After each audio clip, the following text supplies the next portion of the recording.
আজকের ক্লাস নিয়ে একটু তোমাদের একটু হালকা একটু কথা বলি যে আজকের ক্লাসটা আমরা হচ্ছে কলেজ এডমিশনের জন্য করব। তো আমাদের চ্যাপ্টারটার নাম তোমরা অলরেডি জানো, এটা হচ্ছে 5 নাম্বার চ্যাপ্টার, তাই না?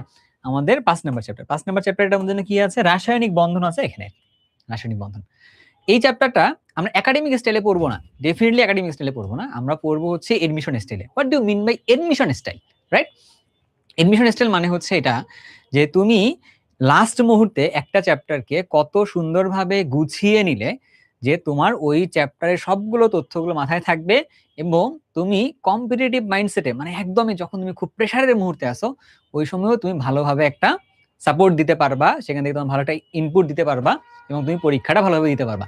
এটা হচ্ছে আমাদের এডমিশন প্রিপারেশনটার জন্য ক্লাসটা এইভাবে নেওয়া উচিত এন্ড পড়াশোনার এইভাবে করা উচিত। ভাই আসলে সেদিকেই ফোকাস দিব। আর পাশাপাশি তোমরা যারা কিনা অলরেডি যারা আছো যে আমি কিনা কলেজ এডমিশনের জন্য প্রিপারেশন নিব না, বাট আমি হচ্ছে কলেজ এডমিশনের কোর্সটা করে নিজেকে একটু ঝালাই করে রাখতে চাই। এসএসসি তে পড়াকালীন সময়ে আমি হচ্ছে যে অনেকগুলো জায়গায় গ্যাপ রাখছিলাম, সেই গ্যাপগুলো পূরণ করতে চাই, তার জন্য ক্লাসটা একটু অন্যরকম হবে। আমি তোমাকে এতটুকু ইনশিওর করতে পারি যে আমরা একাডেমিকে যেরকম পড়ছি তার থেকে একটু ভিন্নভাবে কথা বলবো, ক্লাসটা শুরু করবো, ঠিক আছে? চলো তাহলে স্টার্ট করি। সবাই একদম খাতা কলম নিয়ে স্টার্ট নিয়ে বসো আর কি একদম। আচ্ছা, আর কোনো কথা বাড়াচ্ছি না, আমরা আমরা শুরু করে দিব। চলো, হ্যাঁ সবাই আমরা আসি, তামিম আসো, ওয়ালিদ আছে, আমরা নাম পেয়ে গেছি কিছু, তাতেই হয়ে যাবে। আর আমার ছোট্ট একটু পরিচয় দিয়ে স্টার্ট করি। আমার পরিচয় হচ্ছে নাইমুর রহমান, পড়াশোনা করছি ঢাকা বিশ্ববিদ্যালয় কেমিস্ট্রি ডিপার্টমেন্ট থেকে। আর মোটামুটি আমি অফলাইনেই ক্লাস নিতাম, উদ্ভাসে ক্লাস নিছি, উদ্ভাসে প্রায় 1400-এর বেশি আসলে অফলাইন ক্লাস নেওয়ার এক্সপিরিয়েন্স আছে। এন্ড পাশাপাশি অক্সিকেমে ক্লাস নিচ্ছি অনেকদিন যাবত এন্ড চলতেছে। এগুলো কথাবার্তা পরে হবে, পরে তোমরা স্লাইড দেখে নিতে পারবা। শুরু থেকে যদি আসি, এই চ্যাপ্টারে আসলে আছে কি কি একটু এখান থেকে সবাই নোট করা স্টার্ট করবা, বুঝছো? সবাই এখান থেকে নোট করা স্টার্ট করবা। এখন এই চ্যাপ্টারের মধ্যে আছে বেশ কিছু জিনিসপত্র, তার মধ্যে আমরা এই প্যাটার্নে একটু আগাবো। শুরুতেই যদি বলি, আমাদের কাছে এই যে সন্নিবেশ বন্ধনটা, এটা আমাদের এসএসসি পর্যায়ে ছিল না, বুঝছো? এসএসসি পর্যায়ে ছিল না, কিন্তু আমাদের এই চ্যাপ্টারে পড়তে গিয়ে অনেক জায়গায় কাজে লাগবে, দ্যাটস আমাদের এই জিনিসটা একটু দরকার আছে। পাশাপাশি লুইস গঠনটাও আমাদের বইয়ের মধ্যে ছিল, বাট বেশ কিছু গঠনের জায়গায় আমাদের কিছু কনসেপচুয়ালি একটু প্রবলেম হতে পারে, সেটা নিয়ে আমরা একটু পড়াশোনা করবো আর কি। বাকি সবকিছু আমাদের বইয়ের মধ্যেই আছে, আমরা একটু বুঝে শুনে করবো আর কি, ঠিক আছে? খাতা কলমটা নিয়ে বসে থাকো আর কি। আচ্ছা, এবার তুমি আসো।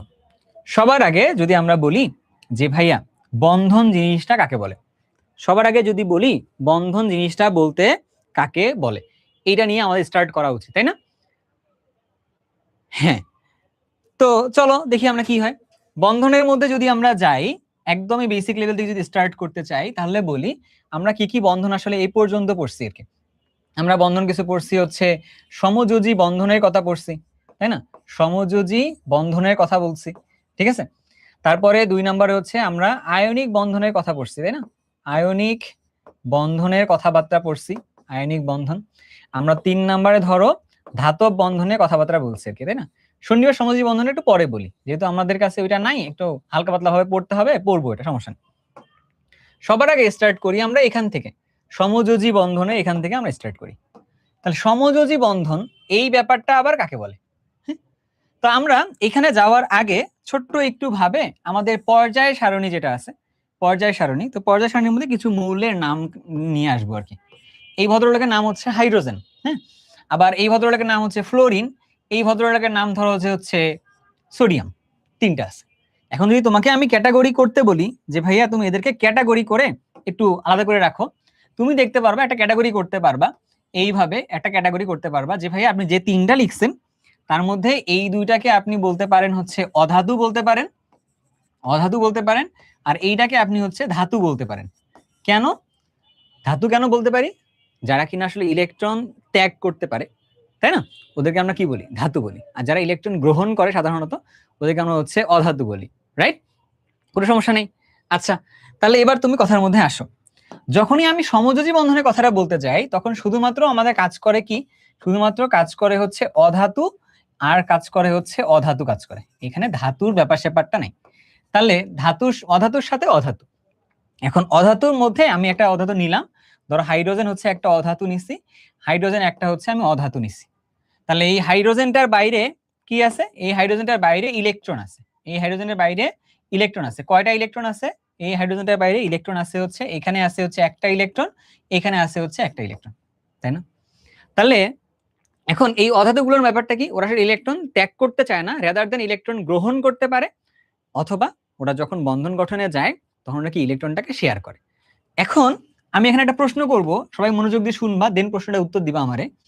এই দুই জায়গায় ধরলাম এই দুইটা পরস্পর আসলে শেয়ার করছে, শেয়ার করলে অবস্থাটা কেমন হবে, শেয়ার করলে অবস্থাটা হবে এরকম হবে, হ্যাঁ, শেয়ার করলে এরকম অবস্থা হবে, ওর যে বাইরের একটা ইলেকট্রন আছে তার সাথে আসলে ওর একটা ইলেকট্রন আছে, এভাবে তারা শেয়ার করছে, তাই না?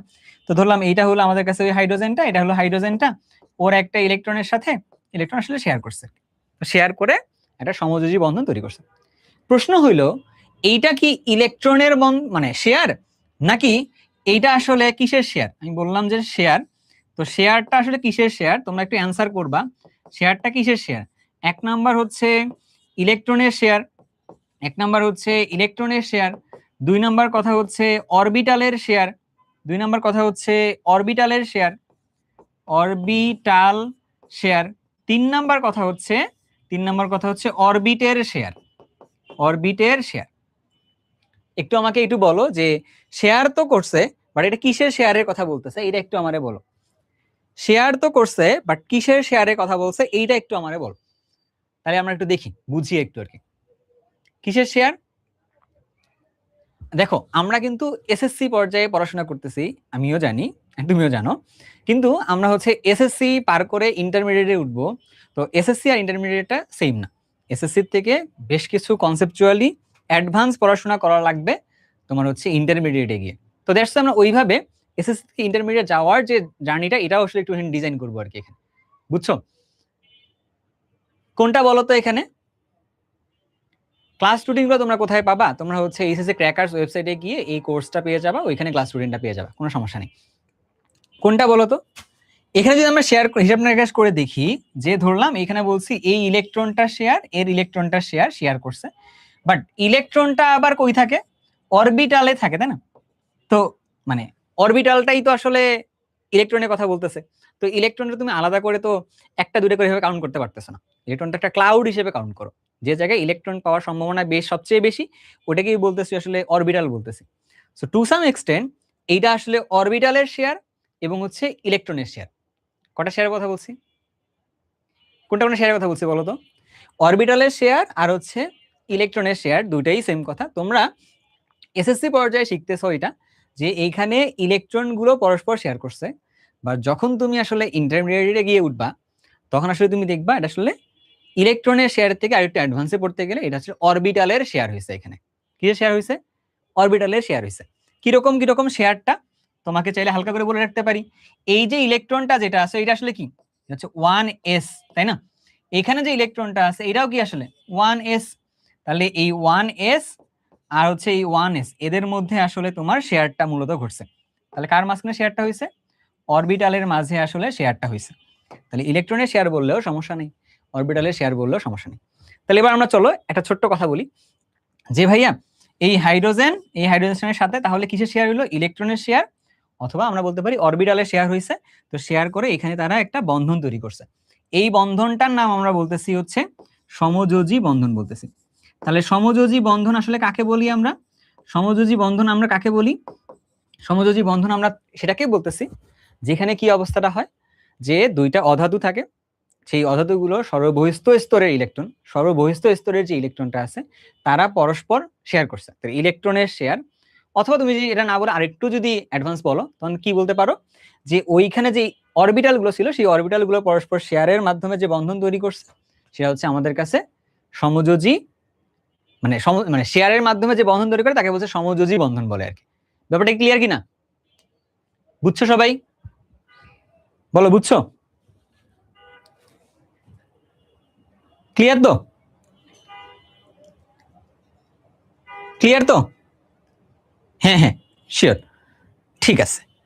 তাহলে এটা নিয়ে কোনো সমস্যা নেই, আমরা একটু হালকা পড়ছি তার সামনের দিকে আগাইছি।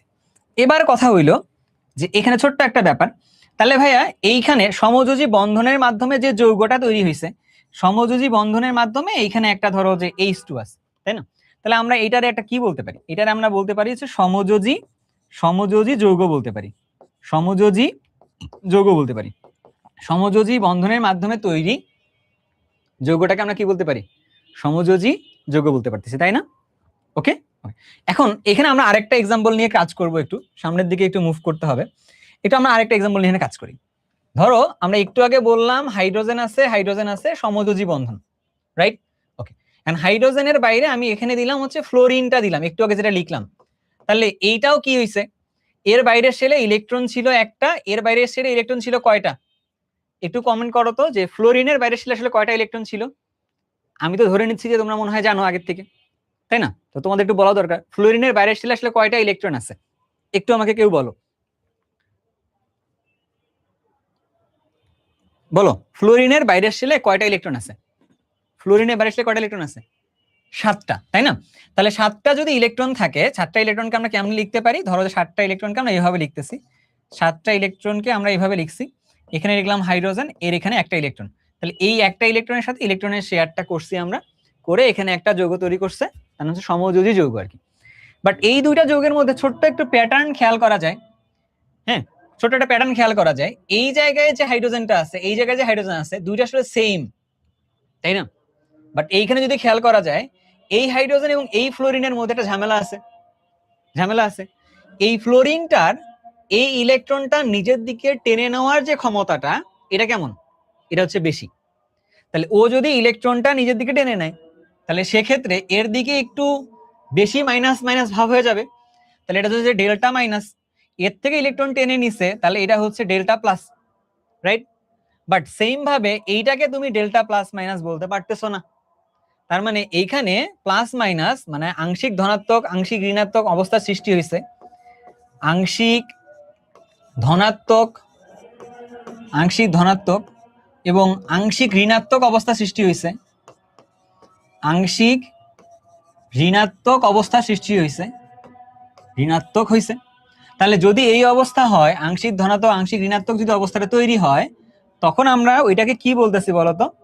তখন আমরা এটাকে বলতেছি হচ্ছে পোলার সমযোজী যৌগ বলি। কি বলি এটা? পোলার সমযোজী। এই পোলার, এই স্লাইডটা থেকে একটা আজকালকে একটা হচ্ছে পোল দিব, দেখবো কে সঠিক অ্যান্সার করতে পারে। যে সঠিক অ্যান্সার করতে পারে তার জন্য একটা গিফটও রাখবো। এই স্লাইডটা একটু ভালো করে পড়বা, এখানে কিছু কনসেপচুয়াল প্রশ্ন থাকবে। এসে পোলার সমযোজী ধরো বন্ধন বলতে পারি, এখানে পোলার সমযোজী বন্ধন তৈরি হয়েছে, একটা ডেল্টা প্লাস একটা ডেল্টা মাইনাস, বাট এইখানে কোনো প্লাস মাইনাস তৈরি হয় নাই। তাহলে এটাকে আমরা কি বলতে পারি? কোনো কিছু যেহেতু হয় নাই, এটাকে বলতে পারি আমরা হচ্ছে অপোলার সমযোজী যৌগ। অপোলার সমযোজী বন্ধন বলতে পারি। তাহলে আমরা যদি বলি সমযোজী বন্ধন বা সমযোজী যৌগটাকে দুই ভাগে ভাগ করতে পারতেছি এখন, একটা হচ্ছে পোলার, একটা হচ্ছে অপোলার। কিসের ভিত্তিতে করলাম এটা? যে ইলেকট্রনটা নিজের দিকে টেনে নিবে, হ্যাঁ, তাহলে সে ওইদিকে দেখা যাচ্ছে যে কি হবে, নেগেটিভ হয়ে যাবে, আর যেটা টেনে নিবে না যার দিকে টেনে নিবে সে হচ্ছে পজিটিভ হয়ে যাবে। বুঝছি? ওকে ওকে। এখন তোমরা আমাকে একটা উত্তর বলো, যেটাই পোলার সমযোজী বন্ধন যেখানেই আছে, ওই যৌগটাই কি পোলার সমযোজী যৌগ হবে? এইটা একটু অ্যান্সার বলো, যে আমাকে এটা বলো যে পোলার সমযোজী বন্ধন থাকলে পোলার যৌগ হবে কিনা, এই প্রশ্নটার উত্তর তোমরা বইলো। আমি আবার এটা পোলে দিব, ঠিক আছে? 1 নাম্বার হচ্ছে ইয়েস হবে, একটা হচ্ছে হবে, 2 নাম্বারটা হচ্ছে হবে না, আর 3 নাম্বারটা হচ্ছে ভাইয়ার স্পেশাল জিনিস, আল্লাহ পাক ভালো জানে, আল্লাহ পাক জানে। বুঝছো যে এটা উত্তর কি? আমরা জানি না। এখন বলো তো কোনটা হবে? এইটার উত্তরটা আমরা দেখব, বাট এইটা তোমার একটু ভাবনার বিষয় ভাই, এটাকে আলাদা করে একটু বলবো, বাট এটা একটু এই জায়গায় রাখবো। এটা বেশ কিছু এক্সাম্পলও পরে আসবে আর কি এটাকে। বুঝছো? ঠিক আছে? হ্যাঁ, সি নাম্বার কে কে বলছো তাকে তো দেখা দরকার, তাকে নোবেলও দেওয়া দরকার। আমার কাছে এই মুহূর্তে নোবেল থাকলে তাকে হচ্ছে নোবেল ছুড়ে দেওয়া যেত। ঠিক আছে? আচ্ছা, ঠিক আছে, প্যারা নেই। তাহলে আমরা কোথায় ছিলাম যেন বলতো? আমরা ছিলাম হচ্ছে এই যে বন্ধনের এখানে, সমযোজী বন্ধনের এখানে আর কি, রাইট? এখন তোমার কাছে আরেকটা প্রশ্ন, এটাকে জাস্ট কোয়েরি আকারে লিখে রাখো। এই প্রশ্নটা আরেকটা প্রশ্ন। ধরো আমি তোমারে সিমিলার ভাবে সোডিয়াম দিলাম এবং হাইড্রোজেন দিলাম।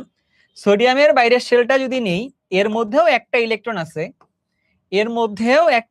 আছে, আবার আমি যদি তোমার কাছে হাইড্রোজেন নেই, ওর মধ্যেও একটা ইলেকট্রন আছে। এখন প্রশ্ন হইল, এই যে এই সোডিয়ামের সাথে হাইড্রোজেনটা এইরকম করে একটা সমযোজী বন্ধন তৈরি করবে কিনা, এটা কি সমযোজী কি সমযোজী না? সমযোজী বন্ধন কি না বলতো?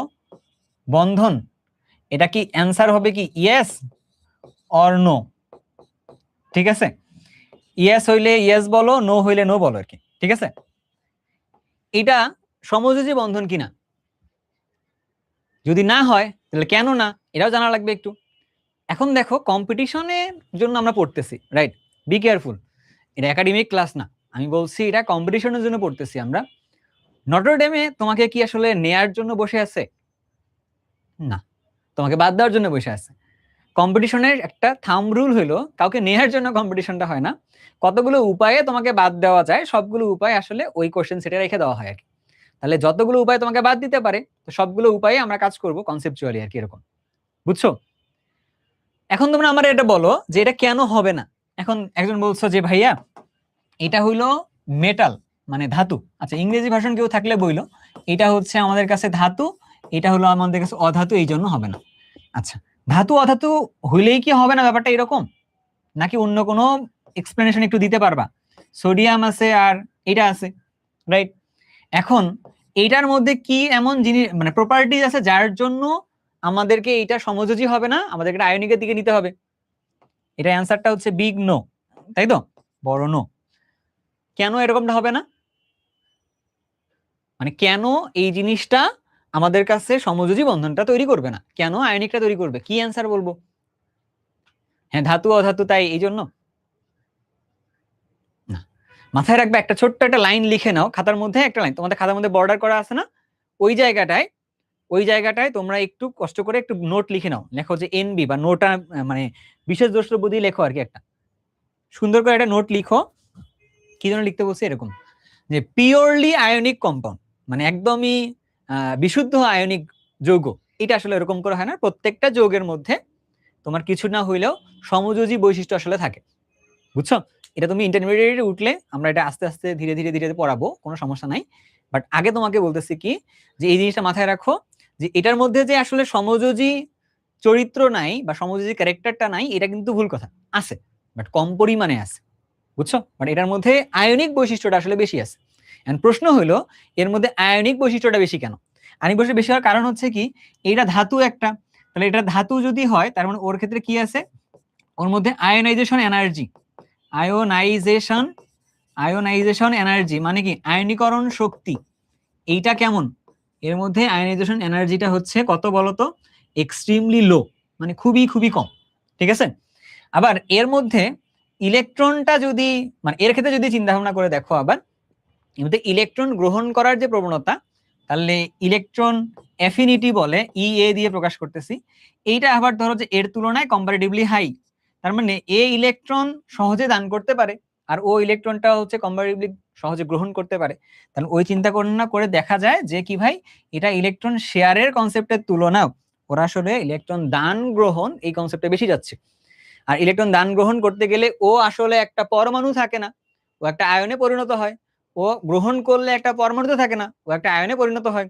তার মানে দুইটা আয়নের মধ্যে তখন বন্ধন তৈরি হলে সেটাকে আমরা তখন বলবো হচ্ছে আয়নিক বন্ধন বলবো, রাইট? তো ওই কনসেপ্টের দিকে আমরা চলো একটু যাই, আস্তে আস্তে ধীরে ধীরে একটু পড়ি, চলো দেখি একটু। তাহলে আমরা যেখানে ছিলাম, আমাদের কাছে কি যেন করা লাগবে, আমাদের কাছে আয়নিক বন্ধন পড়া লাগবে এবার, তাই না? এবার তাহলে হেডিংস দাও, আয়নিক বন্ধন। এবার হেডিংস দিবা কি? হেডিংস দিবা হচ্ছে আয়নিক আয়নিক বন্ধন, আয়নিক বন্ধন, ঠিক আছে? আচ্ছা, আয়নিক বন্ধন তাহলে কাকে বলে? ওকে, আয়নিক বন্ধন তাহলে কাকে বলে? আয়নিক বন্ধন বলে হচ্ছে ভাই, আমরা দেখলাম একটু আগে আয়নিক বন্ধন হওয়ার জন্য কি লাগে বলতো, একটা দুইটা আয়ন লাগে, মূলত কি লাগে? আয়ন লাগে অথবা দুইটা অপোজিটলি চার্জড পার্টিকেল লাগে, আমরা সেদিকে না যাই, ধরো যে দুইটা আয়ন লাগে আর কি বলতেছি। আর কি লাগবে? দুইটা আয়ন। তাহলে আয়ন যদি লাগে, একটা হইতে হবে তোমার মাস্ট ক্যাটায়ন হইতে হবে, আর একটা হইতে হবে তোমার কাছে হচ্ছে অ্যানায়ন হইতে হবে। তাহলে একটা ক্যাটায়ন এবং একটা অ্যানায়ন, এদের মাঝখানে একটা আকর্ষণ বল কাজ করবে আর কি। ক্যাটায়ন এবং অ্যানায়নের মাঝখানে কি কাজ করবে? ইলেকট্রোস্ট্যাটিক ফোর্স কাজ করবে। ইলেকট্রোস্ট্যাটিক ফোর্স, হ্যাঁ, ইএসএফ ও বলতে পারো, ইলেকট্রোস্ট্যাটিক ফোর্স, বা এটাকে কি বলা যায়? স্থির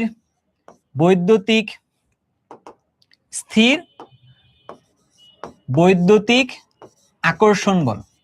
স্থির বৈদ্যুতিক আকর্ষণ বল। তাহলে সংজ্ঞাটা একটু এরকম হইতে পারে যে ক্যাটায়ন এবং অ্যানায়ন মাঝখানে তারা যখন স্থির বৈদ্যুতিক আকর্ষণ বলের মাধ্যমে যুক্ত হয়, তখন ওরা যে বন্ধনটা তৈরি করতেছে তাকে বলতেছে আয়নিক বন্ধন। আচ্ছা, কেউ কেউ বলতেছো যে ভাই আমরা হচ্ছে এইটা না, আমরা হচ্ছে এইটা বলতে চাই, ধাতু প্লাস অধাতু। আচ্ছা, ধাতু প্লাস অধাতু বললেই কি সেটা আয়নিক বন্ধন হবে? ধাতু প্লাস অধাতু হলে কি আয়নিক বন্ধন হবে? ধরো আমরা দিলাম এই একটা ধাতু দিছি, আমরা ধরো যে এই একটা জাস্ট অক্সিজেন দিছি, এটা করলে কি হয়েছে? দুটাকে আলাদা করে দিতে পারবো, এটা আলাদা করতেছি, এটা আলাদা করলে কি হবে? না, এটা কিন্তু শুধু ধাতু অধাতু পর্যায়ে মৌল অবস্থায় ওরা কিন্তু যৌগ গঠন করে না। ওরা কিন্তু মৌল অবস্থা যৌগ গঠনটা করেনি, ওরা হচ্ছে ইলেকট্রনটা ত্যাগ গ্রহণের পরে ওরা যে ক্যাটায়ন এবং অ্যানায়নে পরিণত হয়েছে তখন ওরা গিয়ে যৌগ গঠন করছে। মানে কনসেপচুয়ালি আমাদেরকে একটু অ্যালাইন থাকতে হবে এন্ড বুঝে বুঝে আগাইতে হবে, কারণ আমাদেরকে একটু ঝামেলা করা যাবে না আবার। হ্যাঁ, কি বললাম যেন, এই সোডিয়ামটা কিন্তু সোডিয়াম হিসেবে আয়নিক বন্ধন তৈরি করে নাই, এটা কিন্তু ধাতু আছে, বাট ওই ধাতুটা কনভার্ট হয়েছে ধাতব একটা আয়নে কনভার্ট হয়েছে। ধাতুটা এখানে ধাতব আয়নে কনভার্ট হবে, ধাতব আয়ন। যে আয়নটার নাম আমরা বলতেছি হচ্ছে সোডিয়াম প্লাস, আর ওইটাই হচ্ছে আমাদের কাছে ক্যাটায়নটা।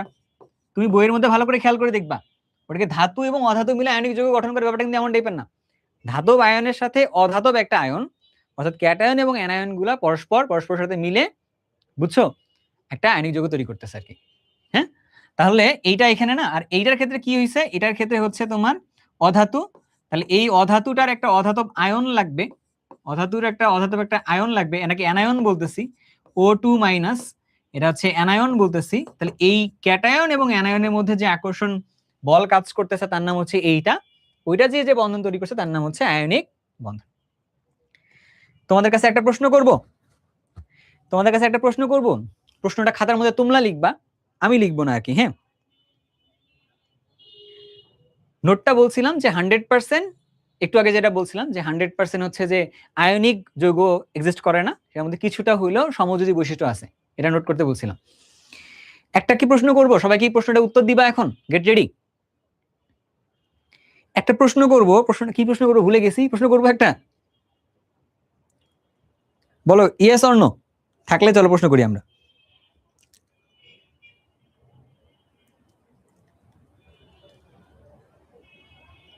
ওকে, প্রশ্নটা হইলো এটা, তুমি আমাকে এটা বলো যে আয়নিক যৌগ গঠন প্রক্রিয়া সবসময় কি মানে জারণ বিজারণ প্রক্রিয়া হবে কিনা? প্রশ্নটা লিখে রাখো একটু, যে আয়নিক যৌগ গঠন প্রক্রিয়া, আমি তো কিন্তু তোমাদের ক্লাস নোটগুলো আমি গ্রুপের মধ্যে আবার চেক দিব, তোমরা হচ্ছে ক্লাস করার পরে সুন্দর করে নোটটা আমাদের যে গ্রুপটা আছে ওই গ্রুপের মধ্যে হচ্ছে সুন্দরভাবে পোস্ট করে দিবা, এবং ক্লাস কেমন লাগছে সেটা লিখে পোস্ট করবো আর কি। আমি যেগুলো চেক করবো, এই যে ছোট ছোট নোটগুলো কেন আমি লিখতেছি না, কারণ আমি খাতার মধ্যে দেখবো তাই। কি বলছি বলতো, যে আয়নিক যৌগ গঠন প্রক্রিয়া সবসময় কি জারণ বিজারণ প্রক্রিয়ার মাধ্যমে বিক্রিয়ার মাধ্যমে হবে কিনা? What do you mean? তুমি কি বুঝছো বলো, হোয়াট ডু ইউ থিঙ্ক, কি বলছে উল্টাপাল্টা? সবসময় হবে কিনা, ইয়েস অর নো করে?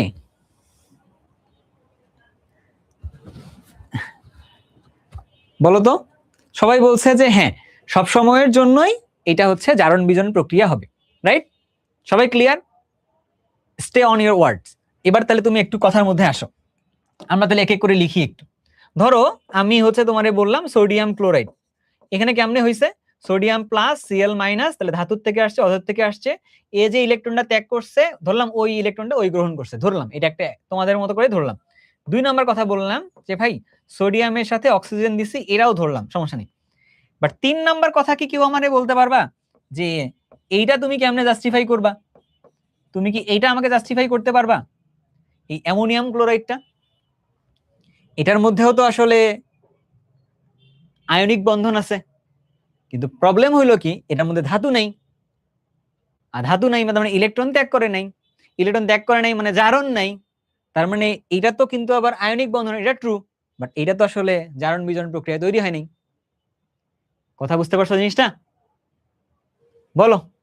তার মানে এখানে কনসেপ্টটা আমরা কিছুটা বুঝতে পারতেছি যে নট নেসেসারিলি সবসময় ইলেকট্রন ত্যাগ গ্রহণের মাধ্যমেই আমাদের আয়নিক বন্ধন হবে।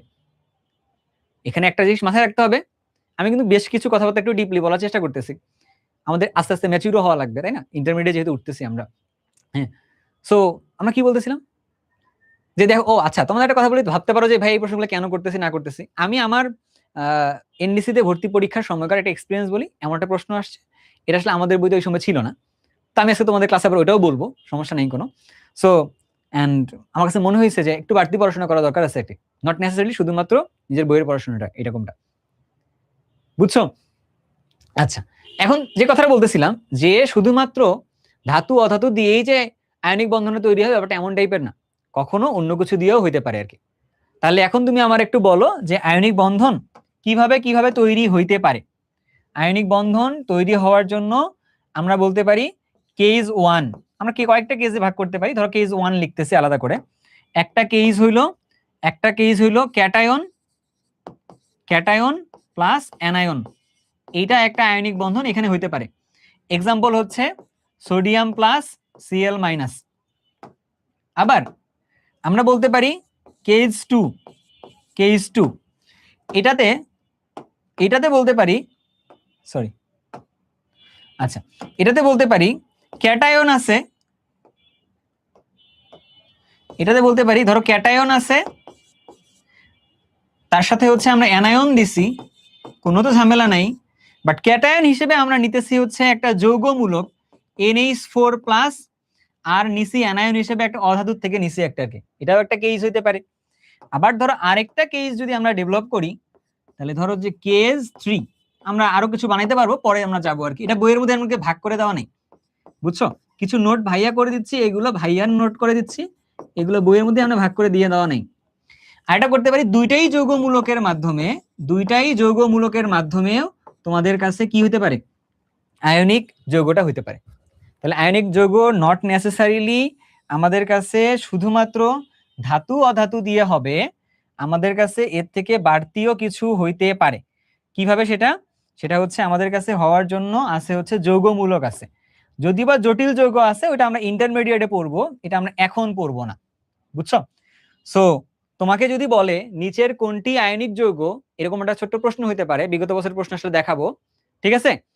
সো তখন তুমি গিয়া বলতে পারবা নিচে কোনটি আয়নিক যৌগ, নিচে কোনটি সমযোজী যৌগ, তোমাকে এর মধ্যেই পেঁচানো যাবে। কিন্তু আমরা কিন্তু এরকম বেশ কিছু জিনিসপত্র আরো দিব আর কি। সবাই কি আমার কথা বুঝতেছো ভালো করে, নাকি মানে এসএসসি পর্যায়ে পড়াই না জন্য ভাবতেছো যে আবার মানে ইন্টারমিডিয়েটে জিনিসপত্র ভাইয়া পড়াচ্ছেন কিনা, এরকম না কিন্তু, বুঝছো? আমরা আস্তে আস্তে পড়বো, বুঝে বুঝে একটু আঁকাবো, একটু ডিফারেন্টলি পড়তেছি, কারণ তোমাদের এসএসসির বইটা পড়াচ্ছি বাট একটু ডিফারেন্টলি। কারণ হচ্ছে কি, দেখা যায় যে মানে আমরা তো একবার কয়েকবার পড়ে আসছি, তাই না? তো এখন জিনিসটাকে একটু ভিন্নভাবে পড়লে তখন আমরা সুন্দরভাবে মনে রাখতে পারবো আর কি, বুঝছো?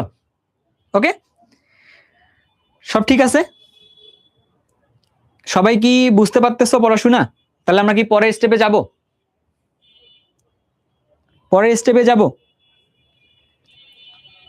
ওকে, আচ্ছা, এখন আসো ঘটনাটা তাহলে কি, তাহলে আমরা কি কি যেন পড়তেছিলাম, আমরা যেখান থেকে ছিলাম সেখানে আমরা একটু যাই। প্রথমে আমরা হচ্ছে আয়নিকটা পড়ছি, আমরা সমযোজীটা পড়ছি, এবার আমাদের কাছে আছে হচ্ছে কি যেন ধাতব বন্ধন আছে। আচ্ছা, ধাতব বন্ধনের ব্যাপারটা একটু হালকা একটু পড়লেই হবে, তারপরে আমরা হচ্ছে অন্যদিকে একটু যাব, বুঝছো? আচ্ছা, ধাতব বন্ধনের মধ্যে একটু আসি, চলো ধাতব বন্ধনের মধ্যে আমরা একটু আসি। হ্যাঁ, আমার হচ্ছে স্লাইডে ক্লাস নিতে ওরকম করে খুব একটা স্বাচ্ছন্দ্য বোধ না। আমার কাহিনী হলো কি, একটা মানে খালি স্লাইড থাকুক, হ্যাঁ, আমরা হচ্ছে খালি স্লাইডে পড়ি, তাই না? মজা লাগবে আর কি। তোমরা যখন নোট করলে দেখবা যে পুরো চ্যাপ্টারটা পড়া হয়ে গেছে। হেডিংস দাও ধাতব বন্ধন দিয়ে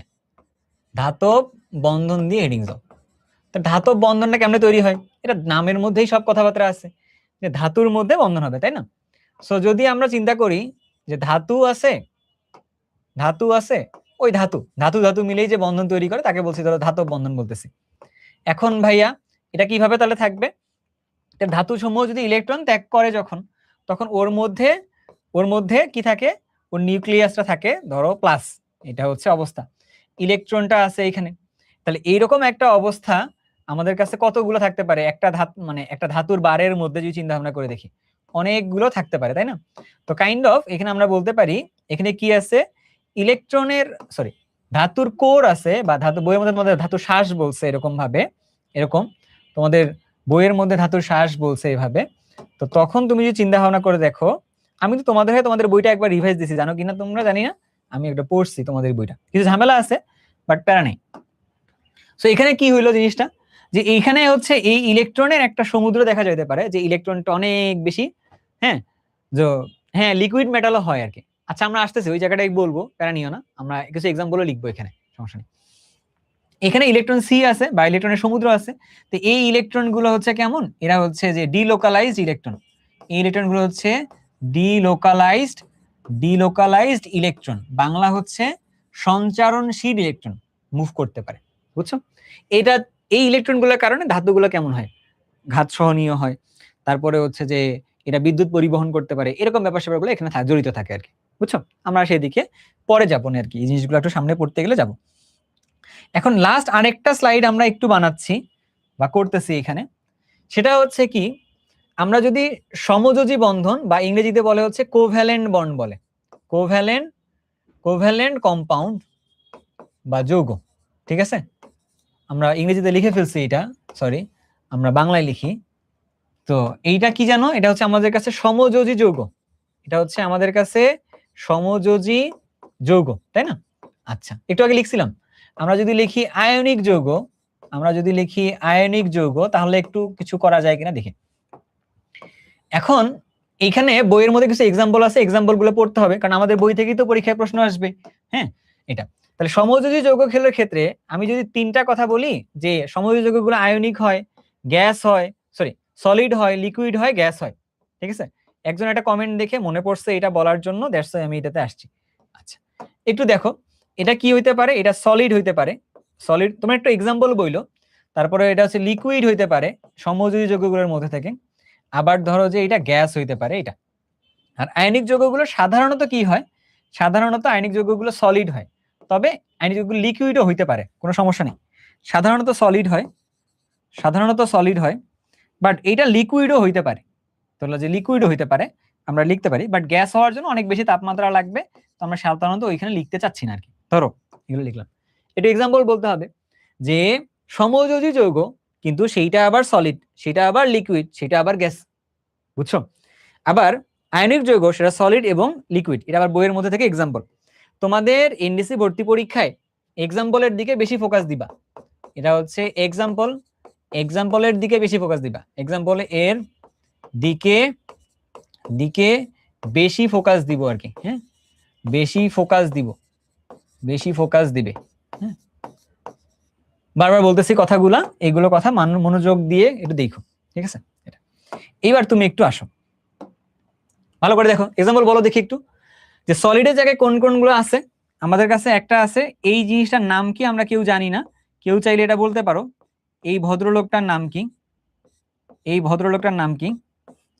C10H8, এটার নাম কি? তারপরে হচ্ছে আমাদের কাছে হচ্ছে I2 আছে, এটা, ঠিক আছে? এই সবগুলোই কি আমাদের কাছে সলিড, দুটো এক্সাম্পল বলছি সলিড, তাই না? আচ্ছা এখন লিকুইডের এক্সাম্পলের মধ্যে যদি আমরা যাই, আমাদের কাছে আছে পানি, ও হচ্ছে লিকুইড, আমাদের কাছে আছে ইথানল, H2 ইথানল। আমাদের যদি গ্যাসের মধ্যে যাই, কার্বন ডাই অক্সাইড, ভদ্রলোক গ্যাস, এইটা হচ্ছে, এইগুলো হচ্ছে আমাদের কাছে গ্যাস। তো এক্সাম্পল আমরা লিখতেছি, বুঝছো? ন্যাপথালিনের কথা বলছো তাই না? হ্যাঁ, ওটার নাম হচ্ছে ন্যাপথালিন। কি নাম ওইটা?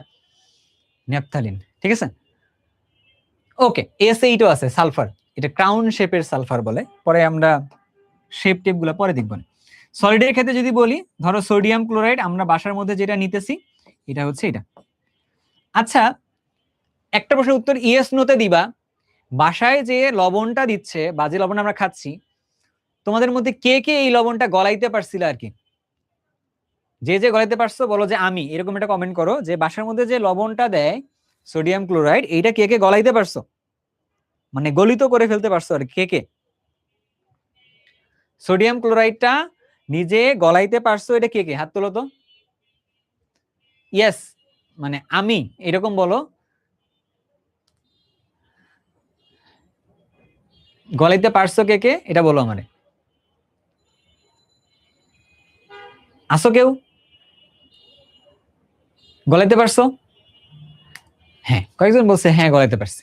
তুমি গলাইতে পারো নাই ভাইয়া, কারণ সোডিয়াম ক্লোরাইড যেটা আছে ওইটা গলে লিকুইড হবে কখন জানো? এইটা লিকুইড হবে 801 ডিগ্রি সেলসিয়াস তাপমাত্রায় না, মানে এই পরিমাণ তাপমাত্রা দিয়ে তুমি আসলে গলাইতে পারো নি এটা। কথা বুঝছো? তার মানে এটা টেম্পারেচার যদি চেঞ্জ করো তাহলে একটা জিনিসের ক্ষেত্রে এরকম হইতে পারে, নট ইন রুম টেম্পারেচার। এগুলো যেমন রুম টেম্পারেচারের কথা বলছি, বাট এটাও রুম টেম্পারেচারে, বাট এটা রুম টেম্পারেচারে না। তো লিকুইড গ্যাস ফার্দার আরো হইতে পারে, বা টেম্পারেচার বাড়ায় বাড়ায় এরকম ঘটনাটা। যেহেতু বইয়ের মধ্যে আছে দ্যাটস ওয়াই জিনিসগুলোকে একটু গুছিয়ে লিখে দিছে ভাইয়া, বুঝছো? হ্যাঁ, ওকে, ডান ডান। আচ্ছা, এখন আসো আমরা সামনের দিকে একটু চলো আবার মুভ করি। ডান। বলছে আরেকজন বলছে আমি করছি, একজন বলছে যে না করি নাই, আরেকজন জিজ্ঞাসা করছে যে কিভাবে করছো বলো। হ্যাঁ, তাহলে ও এটা নিয়ে একটা বিজনেস করতে চায় যে কেমনে করা যায় কেমনে না করা যায়, এটা আর কি, যে কেমনে সোডিয়াম ক্লোরাইড গলাবো আর কি, এরকম অবস্থাটা, বুঝছো? আমরা সেদিকে পরে যাব। আমরা এবার তাহলে কিছু কথাবার্তার মধ্যে আসি। তাহলে আমরা তো বন্ধন, আমাদের কিন্তু এই অধ্যায়ের মেইন পার্টটা আমরা করে ফেলছি।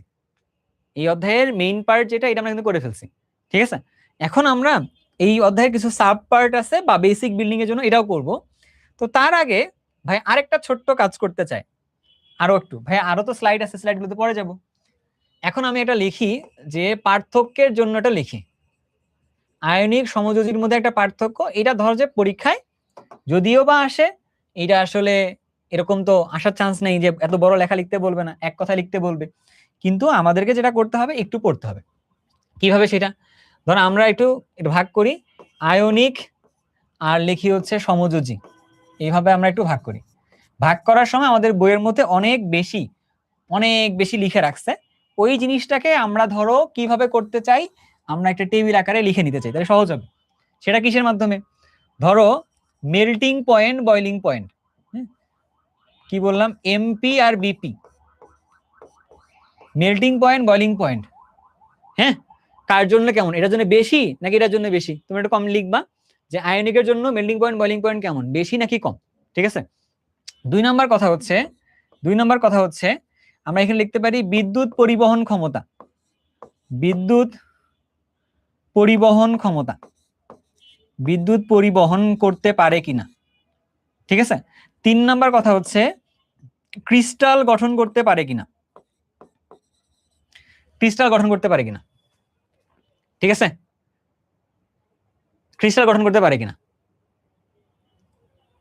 একজন বলছে এইটা বেশি এটা কম, এটা বেশি অনেক কম, অনেক বলে ফেলছে সুন্দরভাবে, কোনো সমস্যা নাই, বাট এই জিনিসগুলো আমাদের একটু দেখা দরকার, তাই না? এই জিনিসগুলো আমাদের একটু দেখা দরকার যে ভাই কোন জিনিসটা মানে কি। তাহলে এইবার আমরা যাচ্ছি পরের ধাপে, আমরা একটু স্লাইডটা ওলট পালট করে পড়তেছি আর কি আপাতত, তাহলে একটু সুবিধা হবে আমাদের জন্য। হ্যাঁ, এখন আমরা যদি চিন্তা করে দেখি, ধরো মেল্টিং পয়েন্ট বয়লিং পয়েন্ট মানে কি? মেল্টিং পয়েন্ট বয়লিং পয়েন্ট মানে, যদি আমরা ধাতুর ক্ষেত্রে চিন্তা করে দেখি, মানে সরি, আমরা যদি আয়নিক যৌগের কথা চিন্তা করে দেখি, আয়নিক যৌগগুলো সাধারণত কি থাকে, ক্যাটায়ন এবং অ্যানায়নের মধ্যে স্থির বৈদ্যুতিক আকর্ষণ দিয়ে যুক্ত থাকে। ওই আকর্ষণ দিয়ে যুক্ত থাকার সময় ও কিন্তু ক্রিস্টাল গঠন করে থাকে আর কি। কি তৈরি করে থাকে? ক্রিস্টাল। তো আগে একটু ক্রিস্টাল না বুঝলে তো আসলে এটা অ্যান্সারটা ভাইয়া লিখে ফেলাটা কঠিন। আমরা একটু ক্রিস্টালটা তাহলে একটু পড়ে আসি যে ক্রিস্টাল জিনিসটা তাহলে কি, ক্রিস্টাল জিনিসটা কি। আমরা যদি আয়নিক যৌগের কথা বলি, আয়নিক যৌগের যদি কথা বলি, ওখানে থাকে দুইটা জিনিস, ওইখানে থাকে হচ্ছে ক্যাটায়ন থাকে, আবার ওইখানে থাকে হচ্ছে অ্যানায়ন থাকে। তো ওইটা দিয়ে কি তৈরি করবে? ক্রিস্টাল তৈরি করবে। তো আমরা একটা এক্সাম্পল হিসেবে নিছি কোনটা, সোডিয়াম প্লাস আর সিএল মাইনাস, তাহলে এদের মধ্যে আকর্ষণ বল কাজ করবে। এটা কেমন? এই ক্রিস্টাল গঠনটা হচ্ছে একটা কিউব আর কি। কেমন দেখতে বলো তো? কিউব টাইপের। কেমন কিউব, একটু ভালো করে দেখো এই কিউবটা দেখতে কি রকম হবে, একটু চাইলে তোমরা খাতার মধ্যে আর্ট করা ট্রাই করতে পারো, তোমাদের ইন্টারমিডিয়েট উঠলে কাজে লাগবে এই জিনিসগুলা। শুধুমাত্র এটাই না, মজার ব্যাপার হচ্ছে এই বিসিএস বলে একটা পরীক্ষা দেওয়া যায়, জানো তো? তোমরা যখন ভবিষ্যতে বড় হবা, তোমাদের এখনই কেউ কেউ বলার কথা জীবনে বড় হয়ে কি হবি এরকম বলার কথা না, তো এটার মধ্যে এই শব্দটা তোমাদের শোনার কথা, ছোট মানুষ বাট ভারী শব্দ শুনে ফেলছো জীবনে অলরেডি আর কি। তো যদি এইরকম হয় তাহলে ওই পরীক্ষাতেও এটা ধরো যে আসছে বা আসে, এরকমও কনসেপ্ট গুলো আছে, ঠিক আছে? তো কেমন কিউবটা কাজ করে, এইটা ধরো যে আমরা একটা একটা ঘন আর্ট করার চেষ্টা করতেছি বা একটা কিউব আর্ট করার চেষ্টা করতেছি, আই থিঙ্ক এটা লুকিং লাইক এ কিউব, তাই না? আচ্ছা, তাহলে এই কিউবটা যে আমরা আর্ট করলাম, ঠান্ডা মাথায় দেখলে বোঝা যাবে যে ভাই একটু দেখো এটা বাঁকা লাগবে, এটা তো আচ্ছা বাদ দাও, আমরা হাতে আর্ট করি। হ্যাঁ, এটা কিউব আর্ট করা লাগবে, এই কিউবটা আমরা আর্ট করি। কেউ আগে আর্ট করছিল এখানে এসএসসি পর্যায়ে করে থাকলে একটু বইলো যে এইখানে একটা কিউব আর্ট করতেছি, কাইন্ড অফ আমরা কিউব আর্ট করতেছি। আচ্ছা, এখন আর্ট করার সময় তুমি জিনিসটা চিন্তা করবা, আমি যেমন আর্ট করতেছি তাই চিন্তা করবা, এইখানে প্রত্যেকটা জিনিসের মাঝখানে, প্রত্যেকটা তলের মাঝখান দিয়ে স্লাইস করতেছি আর কি। হ্যাঁ, প্রত্যেকটা জিনিসটার মাঝখান দিয়ে কি করতেছি, স্লাইস করতেছি। প্রত্যেকটা জিনিসের মাঝখান দিয়ে, প্রত্যেকটা তলের মাঝখান দিয়ে আমরা এটাকে স্লাইস করতেছি, স্লাইস করছি, এটা স্লাইস করছি। তো স্লাইস করলে ঘটনাটা কি হবে এবার একটু তুমি আমারে বলো। প্রত্যেকটা তলের ফেসে, ফেস মানে বুঝতে পারতেছো, তোমার দিক করলে যেটা হয় সেটা ফেস। তো ফেস করলে তুমি দেখবা এইখানে একটা ইন্টারসেক্টিং পয়েন্ট আছে, এইখানে একটা ইন্টারসেক্ট করছে না, এই যে একটা জায়গা, আবার এইখানে একটা ইন্টারসেক্ট করছে না, এই যে আরেকটা জায়গা, এখানে একটা ইন্টারসেক্ট করছে, এইটা আরেকটা জায়গা, এই পেছনে দেখবা দেয়ালে এইখানে একটা ইন্টারসেক্ট করছে, এটা একটা, এইখানে একটা, তাহলে কয়টা হইলো, 1 2 3 4 5টা, আর নিচে তলে 6টা, তলে 6টা ইন্টারসেক্ট করছে, করছে। হ্যাঁ, এখন এর মাঝ বরাবর, এর মাঝ বরাবর আছে হচ্ছে সোডিয়াম, এর মাঝ বরাবর রাখছে কাকে, সোডিয়ামটা। আর এই যে তাহলে সোডিয়ামটা ভাইয়া কি দিয়ে বলছি, সোডিয়ামটা ভাইয়া বলছে হচ্ছে গ্রিন কালার দিয়ে বলছে সোডিয়ামটা, ঠিক আছে? আর এই যে ক্লোরিন যেটা, এইটা হচ্ছে ক্লোরিনটা, এইটা হচ্ছে ক্লোরিনটা, বুঝছো? এটা হচ্ছে ক্লোরিনটা। তাহলে দেখা গেল কি, এইটা যখন একটা ক্রিস্টাল তৈরি করতেছে, একটা সিএল মাইনাসের বাইরে, সরি একটা সোডিয়াম প্লাসের বাইরে কয়টা সিএল মাইনাস থাকে আমার একটু বলো, বলো। একটা একটা সোডিয়াম প্লাসের বাইরে, একটা সোডিয়াম প্লাসের বাইরে কয়টা সিএল মাইনাস আছে এখানে, একটা সোডিয়াম প্লাসের বাইরে কয়টা সিএল মাইনাস আছে আমার একটু বলো তো, কয়টা আছে, 6টা। এখান থেকে তুমি একটা লাইন বলতে পারো, ইন্টারমিডিয়েটে শিখাবো যে ওই সন্নিবেশ সংখ্যা হচ্ছে সোডিয়াম প্লাসের হলো 6, কেমনে 6 আসছে সেটা পরে, ওটা পরে বলবো না, কিন্তু ঘটনা হলো কি 6টা আছে না, তাহলে এইখানে সে একটা স্ট্রং বন্ড দিয়ে বা স্ট্রং আকর্ষণ দিয়ে যুক্ত অবস্থায় আছে, যার নাম হচ্ছে স্থির বৈদ্যুতিক আকর্ষণ বল। এটা হচ্ছে সোডিয়াম ক্লোরাইডের ক্রিস্টাল গঠনটা হচ্ছে এটা, ক্রিস্টাল গঠনটা হচ্ছে এটা, বুঝছো? ক্লিয়ার কথা কিনা? হ্যাঁ, তাহলে এটা কেমনে তৈরি করছে, তুমি যদি বলতে চাও এখানে একটা কথা যে ভাই সোডিয়াম প্লাসটা গ্যাসীয় অবস্থায়, সিএল মাইনাসটা গ্যাসীয় অবস্থায়, এখান থেকে ওরা যখন সোডিয়াম ক্লোরাইডটা এরকম ক্রিস্টাল গঠন করছে এবং সলিড হয়েছে, এই সময় একটা এনার্জি লাগে, সেই এনার্জিটার নাম বলে লেটিস শক্তি বলে। কি বলে? 1 মোল সোডিয়াম ক্লোরাইডের সাথে সোডিয়াম ক্লোরাইড ক্যাটায়ন এবং অ্যানায়ন মিলে যখন একটা ক্রিস্টাল তৈরি করছে, একটা লেটিস তৈরি করছে, ওই লেটিস তৈরি করার সময় যে শক্তিটা উৎপন্ন হয় তাকে বলতেছে লেটিস শক্তি। বা এইটাকে ভেঙে এরকম ক্যাটায়ন অ্যানায়নে পরিণত করলে যে শক্তি প্রয়োজন পড়ে তার নামও লেটিস শক্তি, একই কথা। তাহলে এটা তৈরি করার সময় একটা শক্তির দরকার পড়ছে, শক্তি উৎপন্ন হয়েছে, ভাঙতে গেলে শক্তি লাগবে, সেই শক্তির নাম হচ্ছে লেটিস শক্তি। ক্লিয়ার কিনা? কারো কোনো কনফিউশন আছে কথাগুলোর মধ্যে? নাই? তাহলে এইটা হলো আয়নিক যৌগটার ক্রিস্টালটা, কিন্তু সমযোজী যৌগগুলো সাধারণত ক্রিস্টাল তৈরি করে না। সমযোজী যৌগগুলো সাধারণত কি তৈরি করে না, লিখে রাখতে পারো, সমযোজী যৌগগুলো সাধারণত কি হয় না, ক্রিস্টাল তৈরি করে না। বাট এই ক্রিস্টালটা ভাই এটা নাম দিব, এটার নাম হচ্ছে আয়নিক ক্রিস্টাল। নাম কি এটা? এটার নাম হচ্ছে আয়নিক ক্রিস্টাল। এটার নাম হচ্ছে আয়নিক ক্রিস্টাল। কি ক্রিস্টাল? আয়ন দিয়ে যে ক্রিস্টালটা তৈরি করছে এটা। সমযোজী যৌগগুলো আয়নিক ক্রিস্টাল তৈরি করে না, কারণ ওরা তো আয়নই তৈরি করে না, বাট ওরা মলিকুলার ক্রিস্টাল বা আণবিক ক্রিস্টাল তৈরি করে, যেখানে একটা অণুর সাথে আরেকটা অণু দুর্বল ভ্যান ডার ওয়ালস আকর্ষণ বল হইতে পারে, হাইড্রোজেন বন্ধন হইতে পারে, অন্যান্য বন্ধন দিয়ে যুক্ত হয়ে একটা ক্রিস্টাল টাইপে তৈরি করতে পারে। যেমন তোমার বাসার মধ্যে ছোট্টবেলায় একটা জিনিস তোমরা খাইতা, চামচে নিয়ে নিয়ে খাইতা, কে বলতে পারবা সেটা কি জিনিস? সেই জিনিসটাও কিন্তু একটা ক্রিস্টাল আছে। ছোটবেলায় তোমরা বাসার মধ্যে চামচে করে করে নিয়ে খাইতা, কেউ কি আসো এরকম? বলতে পারবা সেটা কি জিনিসটা তোমরা খাইতা? Sugar, right? ইয়েস। তো সুগার যেটা আছে, তো সুগারটা ওটা ক্রিস্টালের মতো দেখতে না, বাট ওইটা কিন্তু এতটা স্ট্রংলি বন্ডেড না। স্ট্রংলি বন্ডেড মানে খুবই শক্তিশালী ভাবে যুক্ত অবস্থায় আছে, সেইটা কোনটা হবে? সেইটা হবে হচ্ছে আয়নিক ক্রিস্টালটা। বাট সুগারের মধ্যে আছে মলিকুলার ক্রিস্টাল, এন্ড ওইটা আসলে স্ট্রংলি না। তো তার মানে বা ওইটার মধ্যে লেটিস শক্তিটা অনেক অনেক কম, বাট এটার মধ্যে লেটিস শক্তিটা অনেক অনেক বেশি। এবার তুমি কথার মধ্যে আসো, সুগার ছিল কি? সমযোজী বন্ধন ছিল, রাইট? মেল্টিং পয়েন্ট কার জন্য হয়? যেটা সলিড হয়। মেল্টিং পয়েন্ট কার জন্য হয়? মেল্ট করা, গলে যাওয়া কার জন্য হবে? যেটা সলিড হবে। তাহলে সলিড সাধারণত ক্রিস্টাল ফর্মের দিকে থাকা উচিত, ঠিক আছে? সলিড দুই প্রকারে হয়, সেটা পরে যাবো আমরা। বাট দুই প্রকার, তাহলে কি বললাম? তাহলে আয়নিক যদি হয়, তাহলে ওটার ক্ষেত্রে আয়নিক ক্রিস্টাল থাকে, এখানে শক্তি বেশি, বেশি শক্তি লাগে। আর যদি চিন্তা ভাবনা করে দেখি, সমযোজী বন্ধনের মাধ্যমে যেখানে তৈরি হয়েছে সেখানে তারা দুর্বল আকর্ষণ বল দিয়ে যুক্ত থাকে, এটা ভাঙতে গেলে কম শক্তি লাগবে। তার মানে কি বললাম বলো তো ভাইয়া? তাহলে ওই জায়গায় বেশি মানে সমযোজী বন্ধনটা সরি মেল্টিং পয়েন্টটা কম হবে আর কি, বুঝছো? রাইট? তবে কিছু কিছু জিনিস আছে, যেমন ধরো ডায়মন্ড, যেটা একজন বলছো ডায়মন্ড যেটা আছে, ডায়মন্ডের ক্ষেত্রে কি হয়? এইটার ক্রিস্টাল লেটিস যেটা তখন তৈরি করে, এইটা কিন্তু শক্তিটা অনেক বেশি। যার যত শক্তি বেশি হবে তখন সেটাকে ভেঙে ফেলাটা তত কঠিন হবে আর কি, বুঝছো? তখন সাধারণ অবস্থার কথাগুলো বলছি, ওইটা বলে যদি আমরা এখানে আসি, তাহলে সেখান থেকে আমরা এই চার্টে লিখতে পারবো সাধারণত মেল্টিং পয়েন্ট, বয়লিং পয়েন্ট এইটার ক্ষেত্রে কেমন? এটার ক্ষেত্রে হচ্ছে বেশি, কেন? স্থির বৈদ্যুতিক আকর্ষণ বল আছে। আর এটার ক্ষেত্রে হচ্ছে সাধারণত কেমন? এটা অনেক কম হয়ে থাকে আর কি। এটা যদি সেটা লিকুইড হয় তার জন্য বয়লিং পয়েন্ট, আর এটা হলে মেল্টিং পয়েন্ট আর কি। সবার কাছে কি ক্লিয়ার? একজন কমেন্ট করছো যে ভাই বারবার বলতেছেন পরে পড়াবো, পরে কোথায় পড়াবো আর কি, তাই না? যদি চাইছিলাম যে স্লাইডের পরে এসে বলবো, তবু একটা কথা তোমার একটু বলে রাখি যে যাক, পরে পড়াবো বলতে গেলে এটা যে এইচএসসি পড়ার সময় ইনশাআল্লাহ দেখা সাক্ষাৎ হবে তোমাদের সাথে। এইচএসসি 28 ব্যাচে যখন একাডেমিক ব্যাচটা আমরা চালাবো, আমি এবং মিল্টন ভাইয়া মিলে তোমাদের চালাবো।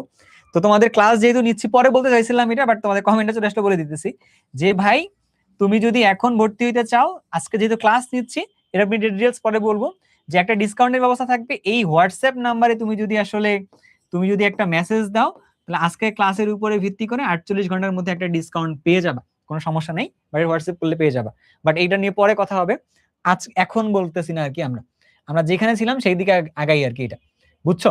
পরে কথাটা পরে আসবে।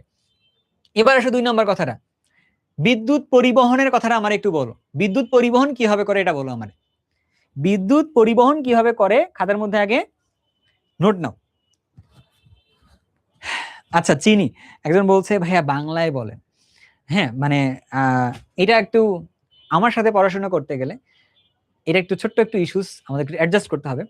আমরা হচ্ছে এই একজন বলছে হাইড্রোজেন এনথালপি কি? হ্যাঁ, তোমার এটা বলবো, কোনো সমস্যা নাই, বলতেছি আমরা। কি বলতেছিলাম যেন, যে বাংলা এবং ইংলিশ দুটা মিলেই তোমার পড়া উচিত, বাংলিশ ভাবেই পড়া উচিত, তাহলে তোমার জন্য অনেক বেটার হবে। তাহলে তুমি আসলে ভালোভাবে ইন্টারমিডিয়েটটা পার করতে পারবে আর কি, বুঝছো? অনেক কিছু আছে, শুধু বাংলায় না, একটু ইংরেজিতেও পড়তে হবে আর কি। পড়ো, না বুঝলে আমারে বইলো আর কি, এরকম। আচ্ছা, কি যেন বলতেছিলাম আমরা? বিদ্যুৎ পরিবহন করে, এটা তাহলে এখানে লেখা আছে কিনা? হ্যাঁ আছে, ইনশাল্লাহ আছে, পরিবাহিতার মাধ্যমে বলা আছে আর কি। তো বিদ্যুৎ পরিবহনটা কিভাবে করে, কেউ আমারে বলতে পারবা? বিদ্যুৎ পরিবহন যে বলতে যাচ্ছি কিভাবে করে, বিদ্যুৎ পরিবহন যে বলতে যাচ্ছি কিভাবে করে, বিদ্যুৎ পরিবহন কিভাবে করে আমার একটু কেউ বলো। বিদ্যুৎ পরিবহন করতে গেলে দুই ভাবে করতে পারে। কয়ভাবে করতে পারে? বিদ্যুৎ পরিবহন করতে গেলে দুই ভাবে করতে পারে। একটা হচ্ছে আয়নের মাধ্যমে। যারা আয়নের মাধ্যমে বিদ্যুৎ পরিবহন করে তাদেরকে বলা হয় হচ্ছে আয়নিক পরিবাহী বলে। আয়নিক পরিবাহী বলে, আর যারা ইলেকট্রনের মাধ্যমে পরিবহন করে তাদেরকে বলে ইলেকট্রনীয় পরিবাহী বলে। তাহলে বিদ্যুৎ পরিবহন যারা করে তাদেরকে তো পরিবাহী বলি। তো পরিবাহী কয় ধরনের হইতে পারে? দুই ধরনের হইতে পারে। একটা হইতে পারে আয়নিক পরিবাহী, আরেকটা হইতে পারে তোমার কাছে হচ্ছে ইলেকট্রনীয় পরিবাহী। বুঝছো? এখন আয়নিক পরিবাহী কোনগুলা? আয়নিক পরিবাহী কোনগুলা? যতগুলো আমাদের কাছে কি আছে, যতগুলো আমাদের কাছে আয়নিক পরিবাহী কোনগুলা? আয়নিক যৌগ যারা আছে, আয়নিক যৌগগুলো যারা আছে, যৌগ যারা আয়নিত হয়, যারা আয়নিত অবস্থায় থাকে। আয়নিত, এইটা শর্তটা মাস্ট, হ্যাঁ, আয়নিত হয় বা আয়নিত অবস্থায় থাকে আর কি, হয় বা ধরলাম যে অবস্থায়, আয়নিত অবস্থায় ওরা বিদ্যুৎ পরিবহন করতে পারে। ঠিক আছে? বাট তাহলে কি বলতো, সমযোজী যৌগগুলো তো আয়নিত অবস্থায় থাকে না, ওরা তাহলে বিদ্যুৎ পরিবহনটা করবে না। কথা বুঝতে পারছো? তবে যদি কোনো সমযোজী যৌগ আয়নিত অবস্থায় থাকে তাহলে ও বিদ্যুৎ পরিবহন করতে পারবে, তাই না? সাধারণ দৃষ্টিকোণ তো এটাই বলে আর কি। আচ্ছা, তাহলে এটা নিয়ে আমরা পড়াশোনা করতে পারবো, বাট পরে 8 নম্বর চ্যাপ্টারে এটা নিয়ে পড়াশোনা করতে হয় আর কি। বুঝছো? সেটা পরে, আমরা তাহলে এদিকে একটু আগে। এইবার তুমি আসো ইলেকট্রন পরিবাহীর ব্যাপারে। আচ্ছা, ইলেকট্রন পরিবাহী কোনটা? যারা ইলেকট্রনের মাধ্যমে বিদ্যুৎ পরিবহন করতে পারে। আমাকে একটু এক্সাম্পল বলো, এরা কোনগুলা? এরা হচ্ছে সাধারণত ধাতুগুলা আর কি। এটা ধাতুগুলার মধ্যে মানে ধরো আয়রন, ধরো কপার, এটা ধরো প্লাটিনাম, এটা তো এইটার সাথে এইটা আছে। বুঝছো? ইলেকট্রন পরিবহন করতে পারে। এই যে ধাতু, এইগুলা এটাও ধাতু। কেউ বলতে পারবা যে এইটার কালারটা ভাই এইভাবে দিছি কেন? কালার কোড গুলা মেনটেন করে নোট করবা কিন্তু। কেউ বলতে পারবা ভাইয়া কালার কোডটা এমনি করে দিছি কেন? হ্যাঁ, এই যে সঠিক রুকাইয়া রুশি ওর সঠিক অ্যান্সার দিচ্ছে। ঠিক আছে, অনেক সঠিক সঠিক অ্যান্সার দিচ্ছ, আলহামদুলিল্লাহ, ভালো, খুবই ভালো, তোমরা ভালো করবা ইনশাল্লাহ। কি কেন বলো তো এটা কালার করে দিছি? কারণ হইলো এরা সবাই দেখা যাচ্ছে কি, এরা হচ্ছে সাধারণত সলিড অবস্থায় বিদ্যুৎ পরিবহনটা করে বা রুম টেম্পারেচারে সলিড। বাট এই ভদ্রলোক হচ্ছে কি জানো? এই ভদ্রলোক হচ্ছে কি, এই ভদ্রলোক হচ্ছে লিকুইড, রুম টেম্পারেচারে কেমন? লিকুইড বা তরল, তাই না? তাহলে তরল ধাতু কিন্তু বিদ্যুৎ পরিবহন করে ইলেকট্রন পরিবাহীর মাধ্যমে। তার উদাহরণটা কি? এইচজি মানে কি বলতো? পারদ। এইচজি মানে কি? পারদ। ক্লিয়ার কথাটা ভাইয়া? বুঝছো? ওকে, এখন কথার মধ্যে আরেকটা ভাইয়া আবার এরকম ভাবে লিখবো, সেটা হচ্ছে কার্বন লিখছি, লিখে আবার ভাইয়া গ্রাফাইট লিখছি। কার্বন লিখছি বাট সেটা কি লিখছে ভাইয়া? আবার গ্রাফাইট লিখছে আর কি। লিখে ভাইয়া আবার সেম ভাবে এটাও বক্স করে দিছে। তাহলে এটা আমারে বলো একটু, এইটারে তাহলে ভাইয়া কেন করলো? বাট এইটারও ইলেকট্রন পরিবাহী বলছে কেন? কারণ এইটা হচ্ছে অধাতু ছিল। সাধারণত অধাতুগুলা বিদ্যুৎ পরিবহন করে না, কিন্তু গ্রাফাইট আবার হচ্ছে বিদ্যুৎ পরিবহন করে। বুঝছো? তাহলে বিদ্যুৎ পরিবহন নিয়ে আমরা ডিটেলসে পড়াশোনা করছি, আমরা বুঝতে পারছি, জিনিসগুলো জানছি, শুনছি, রাইট? ওকে, তাহলে যদি আমরা এটা সবকিছু বুঝে থাকি তাহলে আমরা আবার আমাদের এইখানে ফেরত যাব। হ্যাঁ, তাহলে তুমি দেখো বিদ্যুৎ পরিবহনের ক্ষেত্রে আয়নিকা কি বিদ্যুৎ পরিবহন করে, কি লিখতে হবে এখানে? আয়নিত অবস্থায় বিদ্যুৎ পরিবহন করে, আয়নিত অবস্থায় করে। আচ্ছা, এইটা কেন ভাইয়া বলতেছে যে আয়নিত অবস্থায় বিদ্যুৎ পরিবহন করে? কেন এটা লেখার দরকার আছে? কেউ বলতে পারবা? কারণ হলো সোডিয়াম ক্লোরাইডটা সলিড অবস্থায় কিন্তু বিদ্যুৎ পরিবহন করে না, বা আয়নি যেগুলো সলিড অবস্থায় বিদ্যুৎ পরিবহন করে না, ও যখন আয়নিত হয়ে যায়, ক্যাটায়ন এবং অ্যানায়নে ভাগ হয়, তখনও বিদ্যুৎ পরিবহন করে, আদারওয়াইজ না। বুঝছো?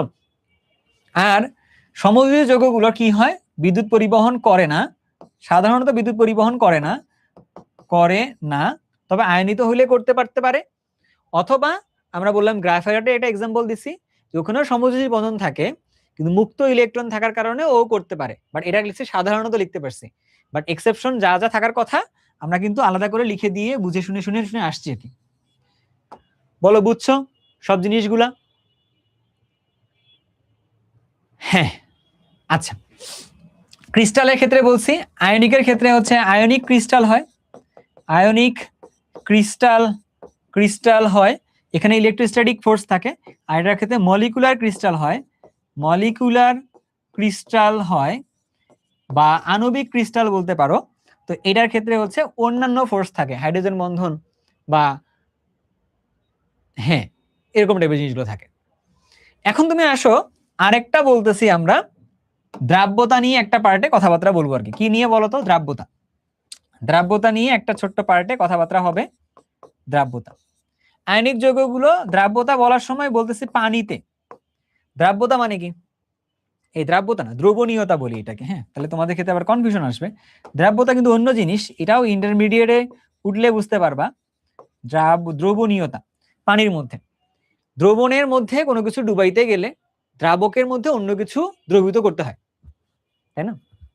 তাহলে পানি হচ্ছে দ্রাবক, ওই দ্রাবকের মধ্যে যদি আয়নিক যৌগগুলো দিই দ্রবীভূত হবে কিনা, আর সমযোজী যৌগ যদি দিই তাহলে দ্রবীভূত হবে কিনা। আমরা সাধারণত কথাগুলো বলতেছি যেহেতু, সাধারণত আমরা বলি, বুঝছো? বলো সাধারণত কি করবে কি করবে না?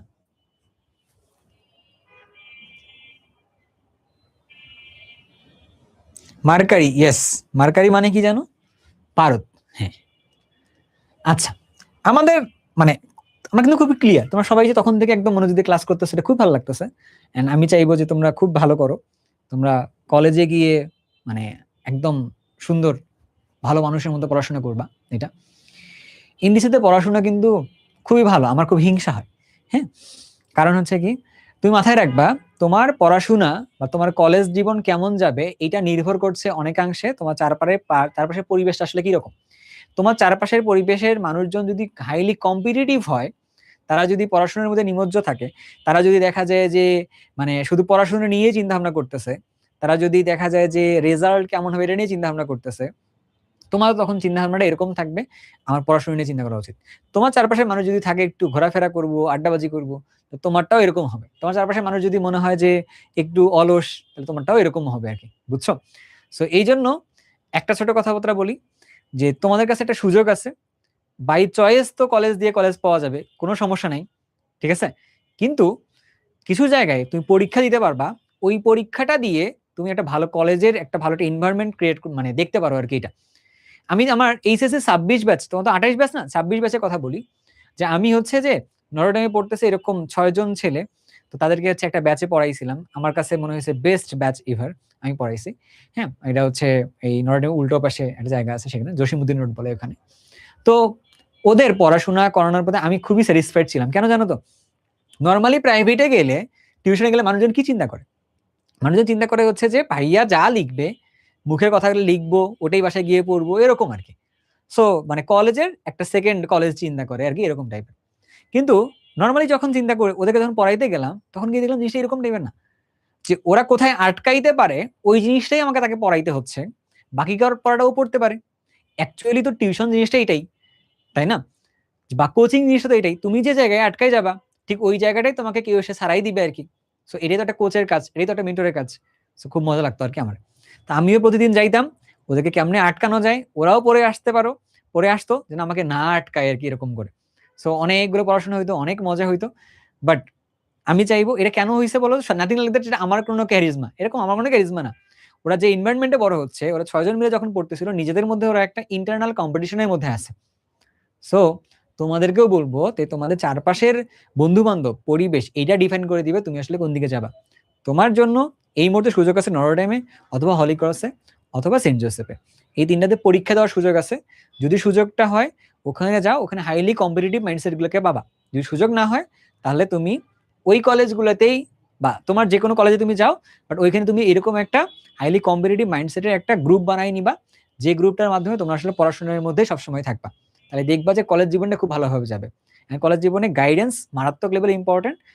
আমার কলেজ জীবনে আমার টিচাররা আমাকে গাইড করতো, আমি কখনো আসলে হারাই যেতে পারিনি, মানে চাইলে বা রাস্তায় ফুচকা খেতে পারিনি, আমার স্যার বকা দিত তুই যদি অসুস্থ হয়ে থাকিস তোরা দেখবে কে, এরকমও মানে কর্তৃত্ব ছাড়া আমার প্রতি দেখাইতো। তো আমার টিচার আমাকে অনেক হেল্প করছে। তো তোমাকে বলবো এটা কাজ করবে আর কি, ওইদিকে ফোকাস রাখবা। আচ্ছা চলো আমরা একটু আগে কোথায় যেন ছিলাম, দ্রবণীয়তা। এখন তুমি আমার এটা বলো যে দ্রবণীয়তা ব্যাপারটা কেমনে ডিল করতে হবে আর কি। এটা তার আগে ছোট্ট একটা জিনিস শেখা দরকার। এইটা বলার আগে একটু আগে যে কথাগুলো বললাম না, যে লাইক ডিজলভস লাইক নীতি বলে একটা ব্যাপার আছে। লাইক ডিজলভস লাইক, মানে কি তুমি যেমন তুমি তার সাথেই চলবা। আমি এত কথা বলে লাভ আছে? লাভ নেই। তুমি যেমন তুমি তার সাথেই চলবা, ঠিক আছে? তাহলে বাট আলটিমেটলি কিছু কিছু জায়গায় তো লাভ হয়, অনেককে বলার পরে, অনেককে বললে তারা তো ঠিক যে অবস্থায় ফেরতও আসে, তাই না? এটা এবার তুমি একটু আসো, লাইক ডিজলভস কি বলে। ধরো তোমার যদি দ্রাবক প্লাস দ্রব, এইটা দিয়েই তো আসলে দ্রবণটা তৈরি হয়। এখন দ্রাবকটা ধরলাম হইছে পোলার দ্রাবক। পোলার কি জিনিস আগে পড়ে আসছি। দ্রবটাও যদি পোলার হয় তাহলে হচ্ছে এখানে দ্রবণীয় হবে, তাহলে এখানে কি হবে? দ্রবণীয় হবে। আচ্ছা, এখন যদি দেখা যাচ্ছে এইটা পোলার বাট দ্রবটা হচ্ছে অপোলার বা নন পোলার, ইংরেজিতে বললে নন পোলার।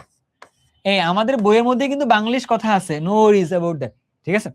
পোলার এবং নন পোলার, তাহলে এইটা হবে হচ্ছে অদ্রবণীয় হবে, এটা হবে হচ্ছে অদ্রবণীয় হবে। আচ্ছা, তাহলে আবার যদি আমরা চিন্তা করি এইটা যদি হয় নন পোলার, এটা যদি হয় নন পোলার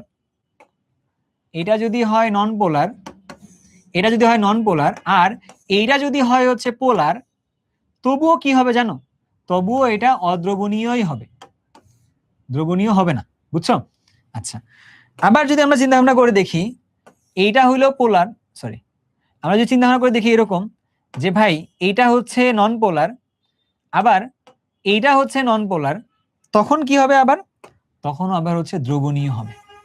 তার মানে কনসেপ্টটা কি বুঝতে পারছি কিনা আমরা?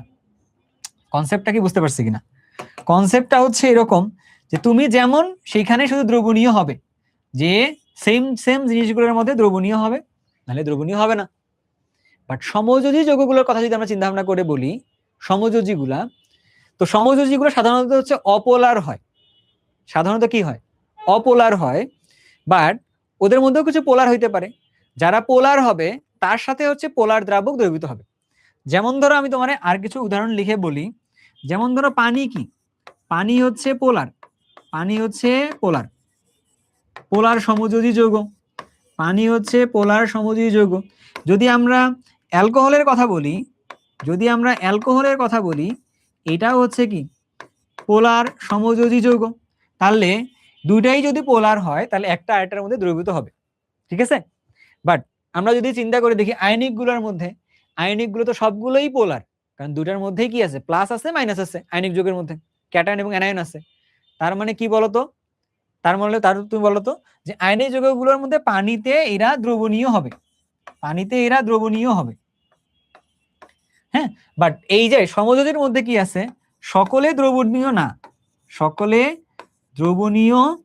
নয়। যাদের মধ্যে পোলারিটি আছে, যাদের পোলারিটি আছে, তাই না? পোলারিটি আছে তারা হইতে পারে আর কি, তারা দ্রবণীয়। যেমন ধরো NH3টা, এরকম টাইপের জিনিসপত্রগুলা। তাহলে এইটাও আমাদের কাছে ক্লিয়ার, তো সবকিছু আমরা ক্লিয়ার করে ফেলছি। তাহলে আমাদের কাছে তো আর তেমন কিছু থাকলো না, আছে কিছু নেই।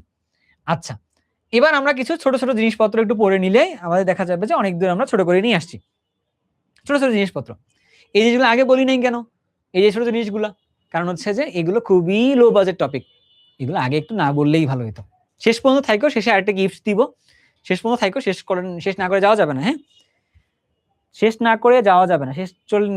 না করে গেলে বকা দিতে হবে আর কি, বুঝছো? হ্যাঁ,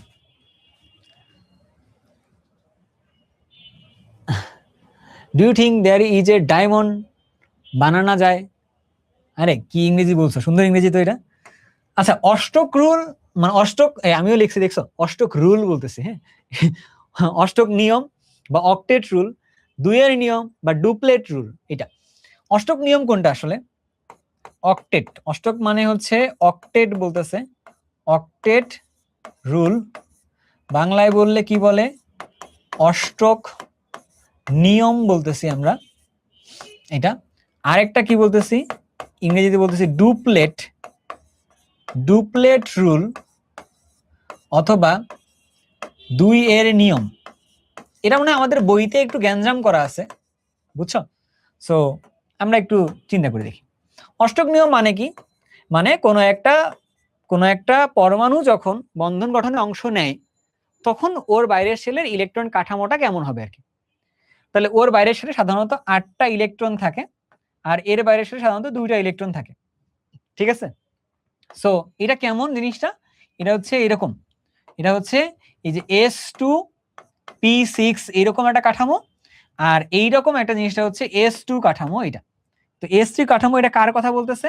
এটা আসলে হিলিয়াম লাইকের আচরণের কথা বলতেছে আর কি, বুঝছো? এটা তাহলে যে সকল পরমাণু আসলে ইলেকট্রন ত্যাগ বা গ্রহণ বা শেয়ারের মাধ্যমে এইরকম একটা ইলেকট্রন কাঠামো অর্জন করে, তাহলে এই কাঠামোটা অর্জন করলে ও একটা স্টেবিলিটি পায়, তাহলে তখন আমরা সেটা বলছি এটা 2 এর নিয়ম মানছে। এইরকম একটা কাঠামো মানলে তখন সেটাকে বলছে 8 এর নিয়ম মানছে বা অষ্টক নিয়ম মানছে আর কি। এটা এটা হচ্ছে মূল কথাটা। এখন তুমি আসো ছোট্ট কথার মাধ্যমে, যে ভাইয়া দেখেন এই রুলস গুলা কি একদম মানে ল? এগুলা না, এটা ল না, এর উপর ডিপেন্ডেন্সি আছে। যে এইরকম হইলে সেটা স্টেবিলিটি পাবে, বাট এইরকম না হইলে যে আসলে কোনো একটা যৌগ স্থায়িত্ব পাবে না, এইটা মূল কথাটা না, বুঝছো? হইতে পারে যে এইগুলো অষ্টক নিয়মের বাইরেও কিছু জিনিসপত্র হইতে পারে। যেমন ধরো আমরা এক্সেপশন এই জায়গাটা আছে, অষ্টক নিয়ম বা 2 এর নিয়মের বাইরেও এক্সেপশন হয়, ঠিক আছে? এটার মধ্যেও 2 এর নিয়ম অষ্টক নিয়মের বাইরে এক্সেপশন হয়। এক্সেপশন মানে কি? এক্সেপশন ব্যতিক্রম, তাই না? ব্যতিক্রম, ওকে। আচ্ছা আসেন, আচ্ছা আমার ব্যাপারটা হইতেছে কি, আমি নিজে পড়াশোনা করছি কেমিস্ট্রিতে থেকে, তো তো আমার দেখা গেছে যে আমার কেমিস্ট্রি বই পড়া হয়েছে।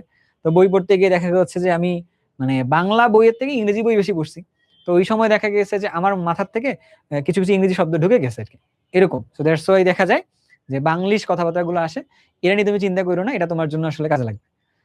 এই যে আমি বলছিলাম এটা বলাটা ঠিক হবে না, একজন পুরা কমেন্ট করে উড়াই ফেলছে আর কি, কেমিস্ট্রি এক্সেপশন, কেমিস্ট্রি বাইরে ভাই। আসলে কেমিস্ট্রি এক্সেপশন না, এখানে তো বোঝার মতো বিষয় কিছু আছে, বুঝছো? এগুলো সবকিছু ব্যাখ্যা করা যাবে ডিফারেন্ট ডিফারেন্ট রুলস দিয়ে, বাট রুলস গুলো হচ্ছে অবজারভেশনের উপর নির্ভর করে রুলস গুলো পরবর্তীতে আসছে। তো চলো আমরা দেখি। যেমন ধরো BCl3, যেমন ধরো BF3, যেমন ধরো PCl5। আচ্ছা এখানে কি হলো, বোরনের বাইরের শেলে ইলেকট্রন আছে 3টা, 3টার সাথে 3টা ক্লোরিন যুক্ত হয়েছে। তাহলে এইখানে আমরা বলতেছি 6 ইলেকট্রন সিস্টেম। এইখানে হচ্ছে এই দুইটা দুইটা দুইটা, মোট কটা হলো 6টা ইলেকট্রন তৈরি করছে এখানে। আচ্ছা এইখানে যদি চিন্তা করি এর বাইরের শেলে ইলেকট্রন আছে কয়টা? 5টা। তাহলে 5টা ইলেকট্রন থাকলে আমাদের কাছে এইরকম হয়েছে। এইখানে ইন টোটালি 10 ইলেকট্রন সিস্টেম এই সেন্ট্রাল বা কেন্দ্রীয় পরমাণুর মধ্যে, তাই না? তার মানে 8টা ইলেকট্রন হইলে ভালো হয়, বাট আমি এখানে দেখতেছি কয়টা হয়েছে, 6টাও আছে 10টাও আছে, বাট এগুলো তো আসলে এক্সিস্ট করে। হ্যাঁ এই ক্লাসগুলো করলেই হবে, এর বাইরে কিছু পড়া লাগবে না এই চ্যাপ্টারের জন্য আর কি, বুঝছো? মানে আমার এই চ্যাপ্টারের জন্য এখন তুমি ঘটনা বই পড়া লাগবে না, এটা দিয়েই হয়ে গেছে সবকিছু। বইয়ের পড়াশোনাগুলো আমি তোমাদের হয়ে পড়ে আমি এখানে নিয়ে আসছি, ঠিক আছে? তাহলে এখানে কি ঘটনা হইলো বলো, যে ভাই এইখানে 6টা আসছে, এখানে বলতেছি 10টা আসছে, তাহলে এখানে অষ্টক সংকোচন হয়েছে। এখানে এখানে হয়েছে যেটা 8-এর কম, এখানে হচ্ছে অষ্টক সংকোচন হয়েছে, অষ্টক সংকোচন। এখানে 8-এর থেকে বেশি, এটা বলছি অষ্টক অষ্টক সম্প্রসারণ হয়েছে। বানান ভুল হইলে আমারে ক্ষমা করে দিবা, সম্প্রসারণ হয়েছে, অষ্টক সংকোচন অংশ, বুঝছো? এইটা নিয়ে প্রশ্ন আসছিল কিন্তু এনডিসিতে। আমি একটা প্রশ্ন ঘেটে তোমরা যদি বলি, একটা প্রশ্ন আসছিল, এটা এই যে প্রশ্ন আসছিল, এটা এটা একটা প্রশ্ন আসছিল, নিচের কোনটি অষ্টক নিয়ম অনুসরণ করে? ঠিক আছে, নিচের কোনটি অষ্টক নিয়ম অনুসরণ করে তোমরা একটু দেখো পারো কিনা, আর নিচের কোনটি অষ্টক নিয়ম অনুসরণ করে কোনটা করে না বলতে পারো কিনা দেখো। এইচএসসি 29 আসছে, মাইক দিব কিন্তু তোমার, হ্যাঁ তোমার কিন্তু কলেজ এডমিশন বুঝতে নেওয়ার কথা না, কিন্তু তবে হ্যাঁ আমি তোমার যেমনে পড়াচ্ছি এটুকু দিয়ে তোমার 5 নাম্বার চ্যাপ্টার যদি পড়া থাকে, সো এটা তোমার জন্য অনেক কাজের হবে। বাট তুমি আরো কিছুদিন পরে আসো ভাই, হ্যাঁ সমস্যা নেই।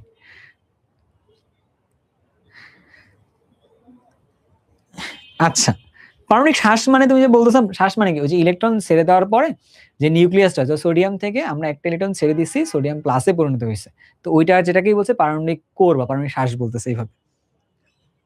তাহলে কোনটা হবে বলেন তো? বলে ফেলছেন তাই না?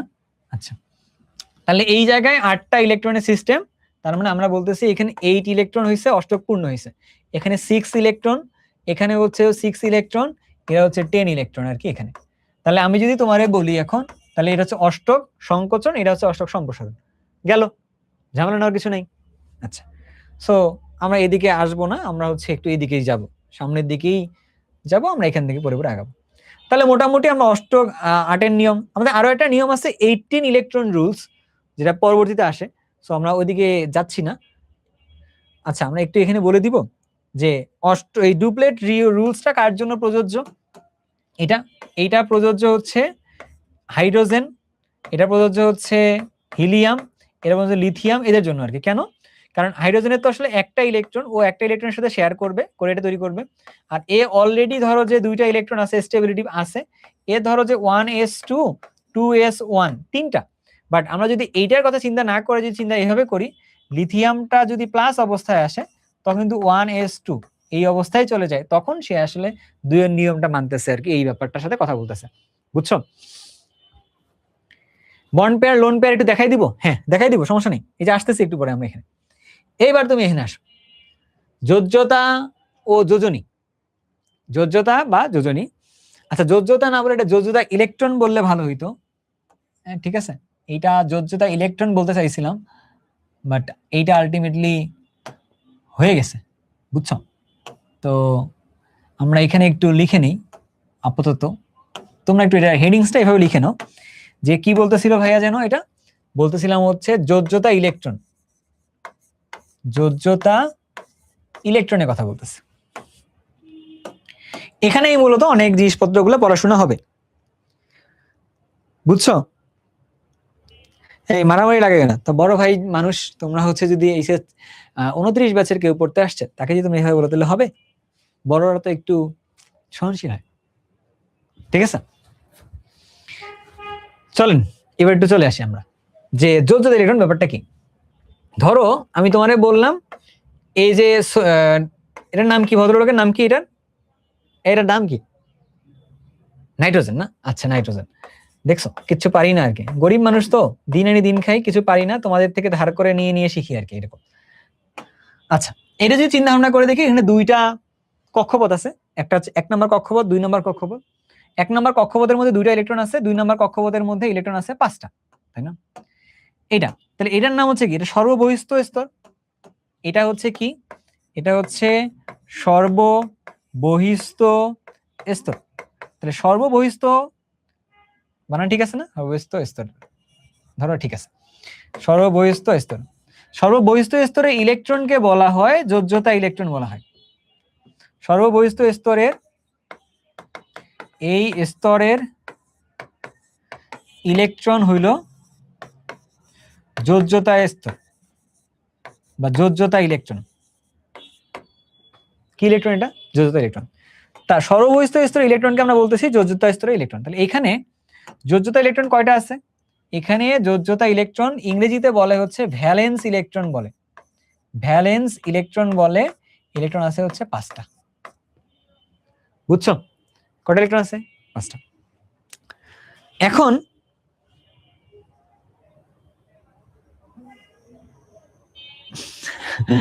আচ্ছা,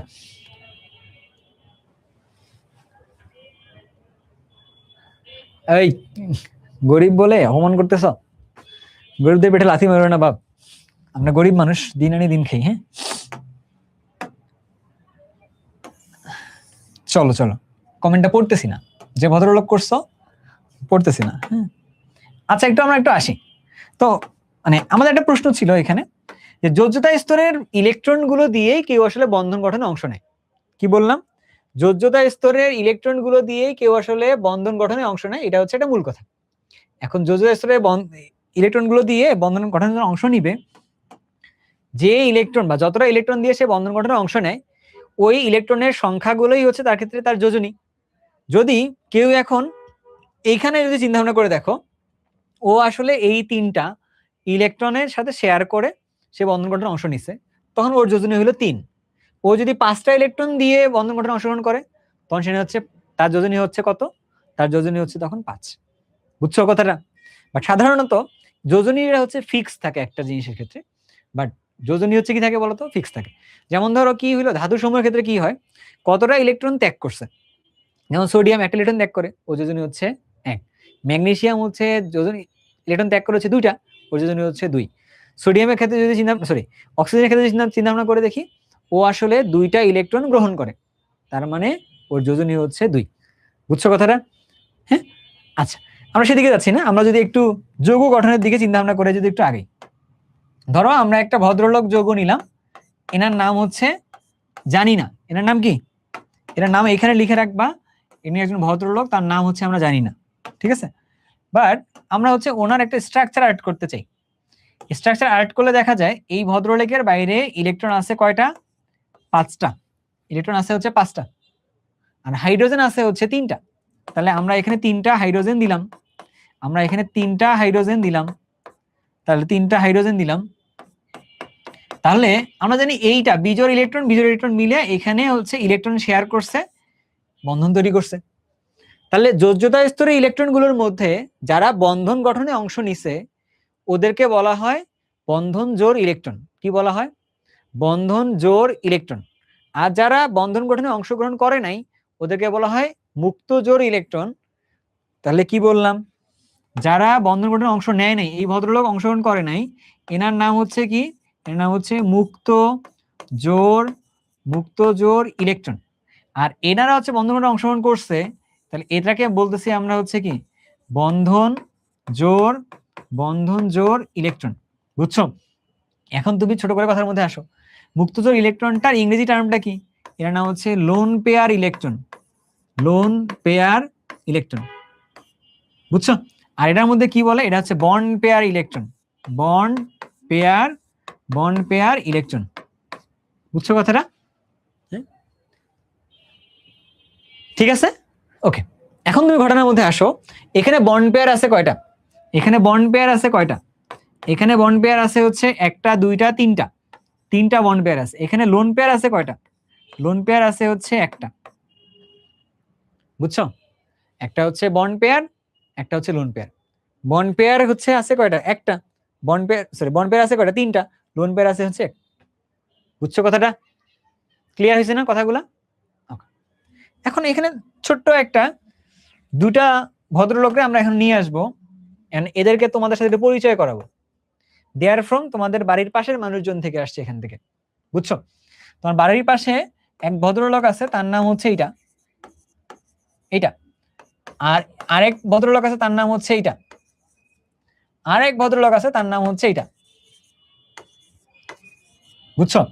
এটা হচ্ছে তোমার বাড়ির পাশের ওই মানুষটা। বুঝছো? ওই মানুষগুলো আছে।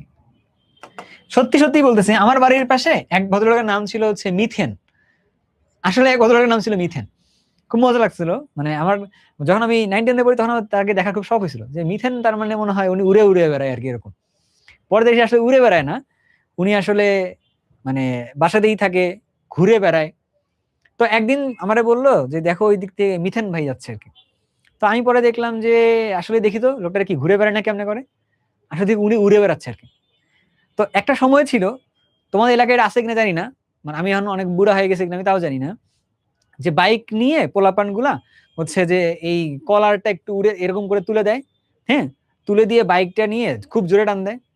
আর যদি পাশে মেয়ে মানুষ দেখছে তাহলে হচ্ছে বাইকটা এত জোরে টান দিয়ে যায়, মানে কাজ হইছে, ঠিক আছে, মানে খুবই বাজে অবস্থা।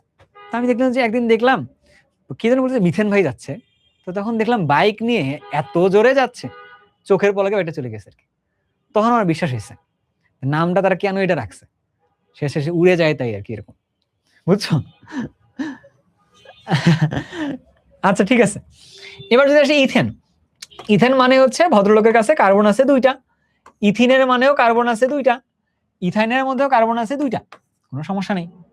এখন এইটা দেখতে কিরকম? কার্বন কার্বন কার্বনের বাইরের শেলে ইলেকট্রন আছে নাকি 4টা, এটা আমি খুঁজে পাইছি কোথায়? এটা আমি খুঁজে পাইছি হচ্ছে বইয়ে, তোমরা কোথায় খুঁজে পাইছো আমি জানি না। এটা এখন দেখতেছি এই ইলেকট্রন এখানে যুক্ত হয়েছে, এখানে একটা হাইড্রোজেন, এখানে একটা হাইড্রোজেন, এখানে একটা হাইড্রোজেন, এখানে একটা হাইড্রোজেন, এখানে একটা হাইড্রোজেন। এই হচ্ছে পরিস্থিতি ইথেন। এইটার তাহলে দেখতে কিরকম এই ভদ্রলোক? ভদ্রলোক দেখতে হচ্ছে এরকম। এনার কাছে আবার ঝালেমা আছে। ঝালেমাটা কোথায়? এইখানে কার্বন কার্বন আগে ছিল একক বন্ধন, এখানে আবার আরেকটা বন্ধন হয়ে গেছে। বুঝছো? এটা তোমরা তো কেউ মিথেন ভাইয়ের মতো না, তাই না? যে কিনা হচ্ছে এরকম বাইক পাইলে উড়ে যাও।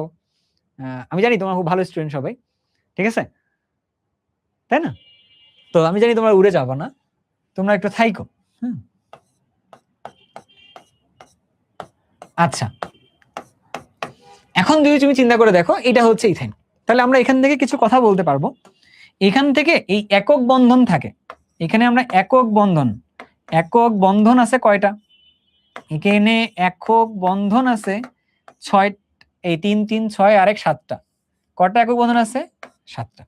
আর এইখানে একক বন্ধন আছে কয়টা? একক বন্ধন আছে, এটা কয়টা আছে? এই যে 1টা 2টা 3টা 4টা, এটাও একটা।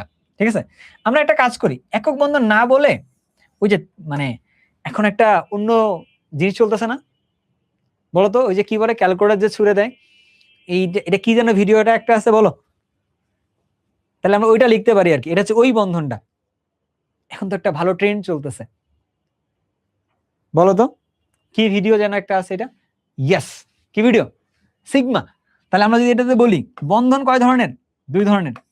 একটা হচ্ছে সিগমা বন্ড, কয়টা আছে এখানে? 1টা 2টা 3টা 4টা 5টা 6টা 7টা, তাহলে সিগমা বন্ড আছে 7টা, একক বন্ধন আর কি। এখানে কয়টা আছে? এইখানে তাহলে সিগমা বন্ড 1টা 2টা 3টা 4টা, তাহলে এই যে একটা সিগমা 2টা সিগমা 3টা সিগমা 4টা সিগমা 5টা সিগমা, তাহলে সিগমা আছে কয়টা? 5টা। আর একটা যেটা আছে ডাবল বন্ডের এখানে, ওইটাকে বলে পাই বন্ধন বলে। এখানে পাই বন্ধন আছে কয়টা? একটা। বুঝছো? আর এইখানে কি অবস্থা? এখানে সিগমা আছে হইলো 1টা 2টা 3টা, একটা সিগমা 2টা সিগমা, এখানে একটা 3টা, তাহলে হচ্ছে 3টা সিগমা এখানে আছে।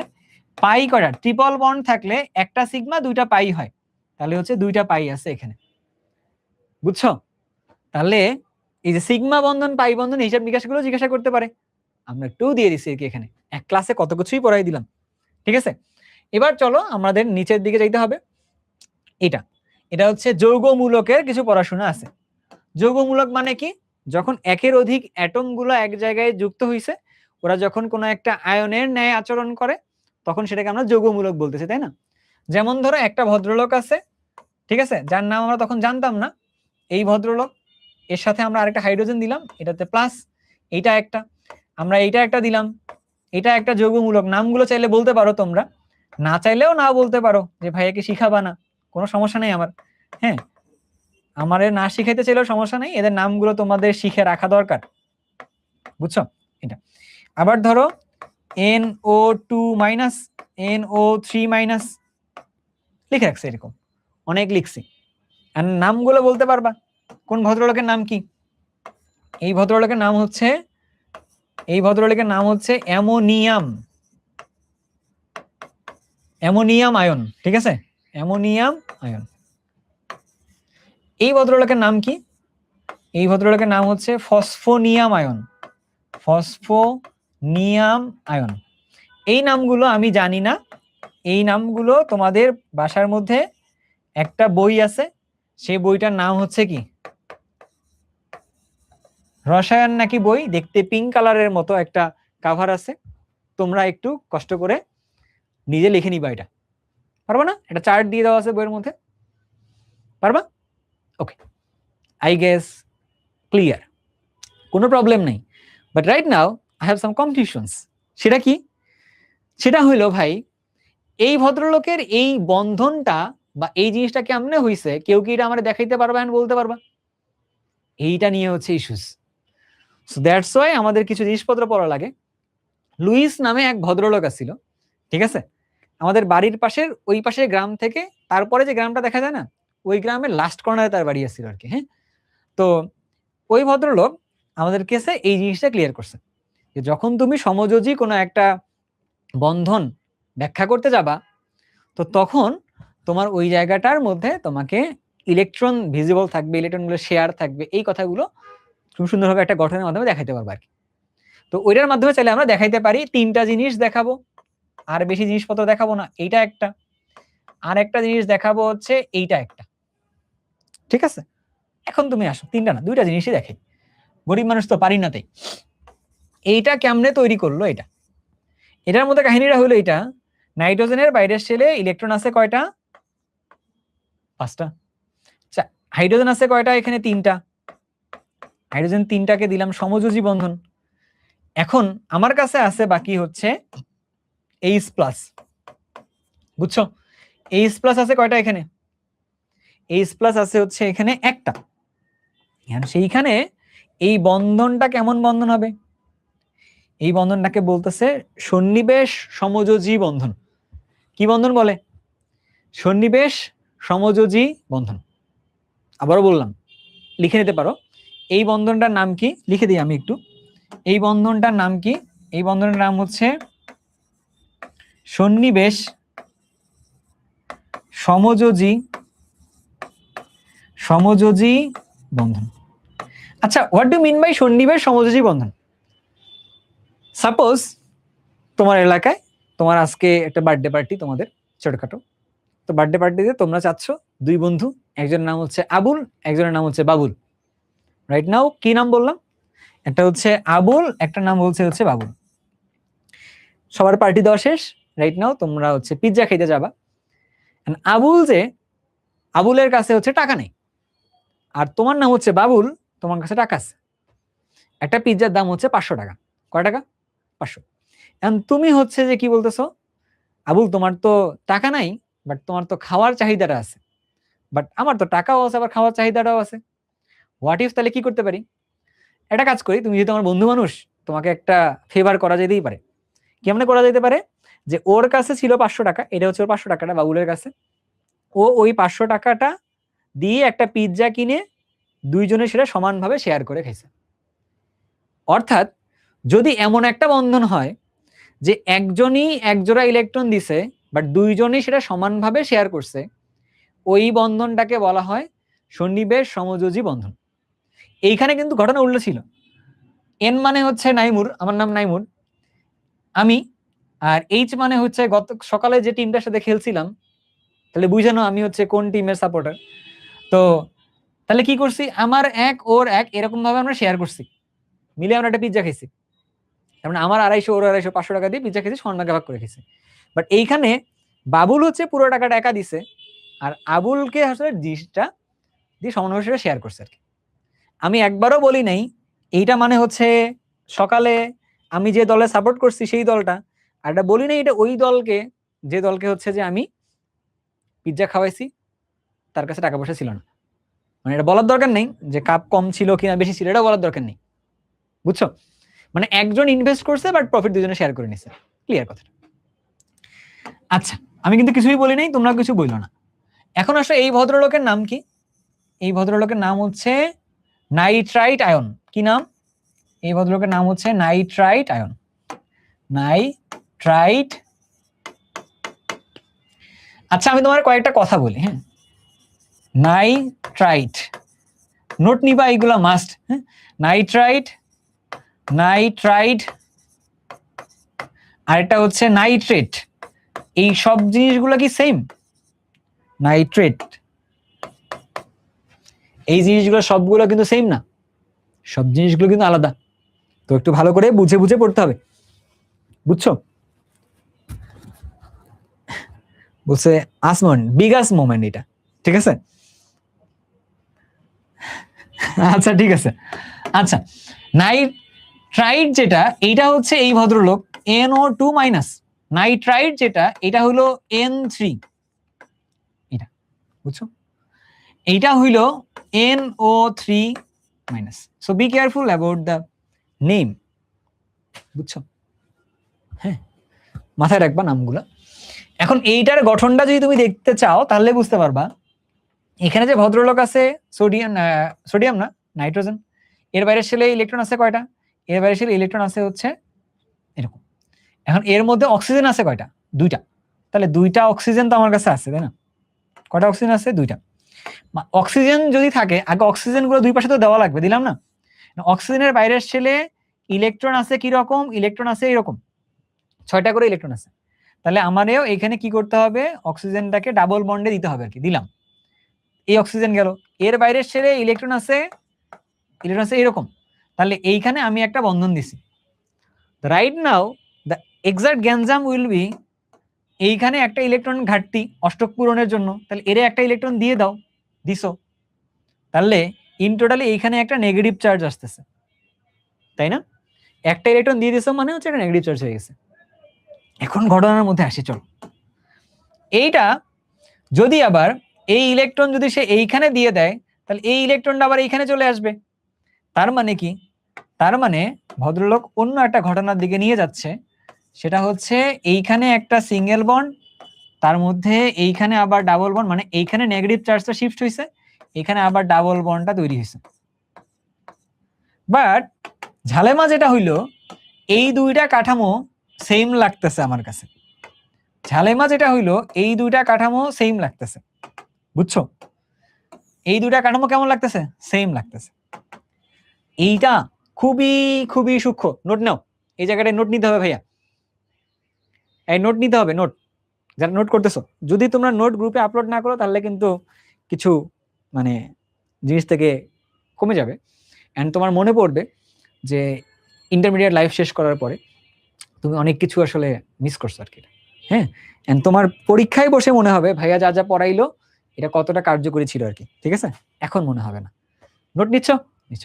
কি বলছে এইখানে? এটা যেটা ঘটনা ঘটছে, এই ঘটনাটার নাম হচ্ছে রেজোনেন্স বলে। কি বলে এখানে? কি বলে? রেজোনেন্স বলে। ভাই রেজোনেন্স এটা কি কঠিন শব্দ, বাংলায় বললে অনুরণন বলে।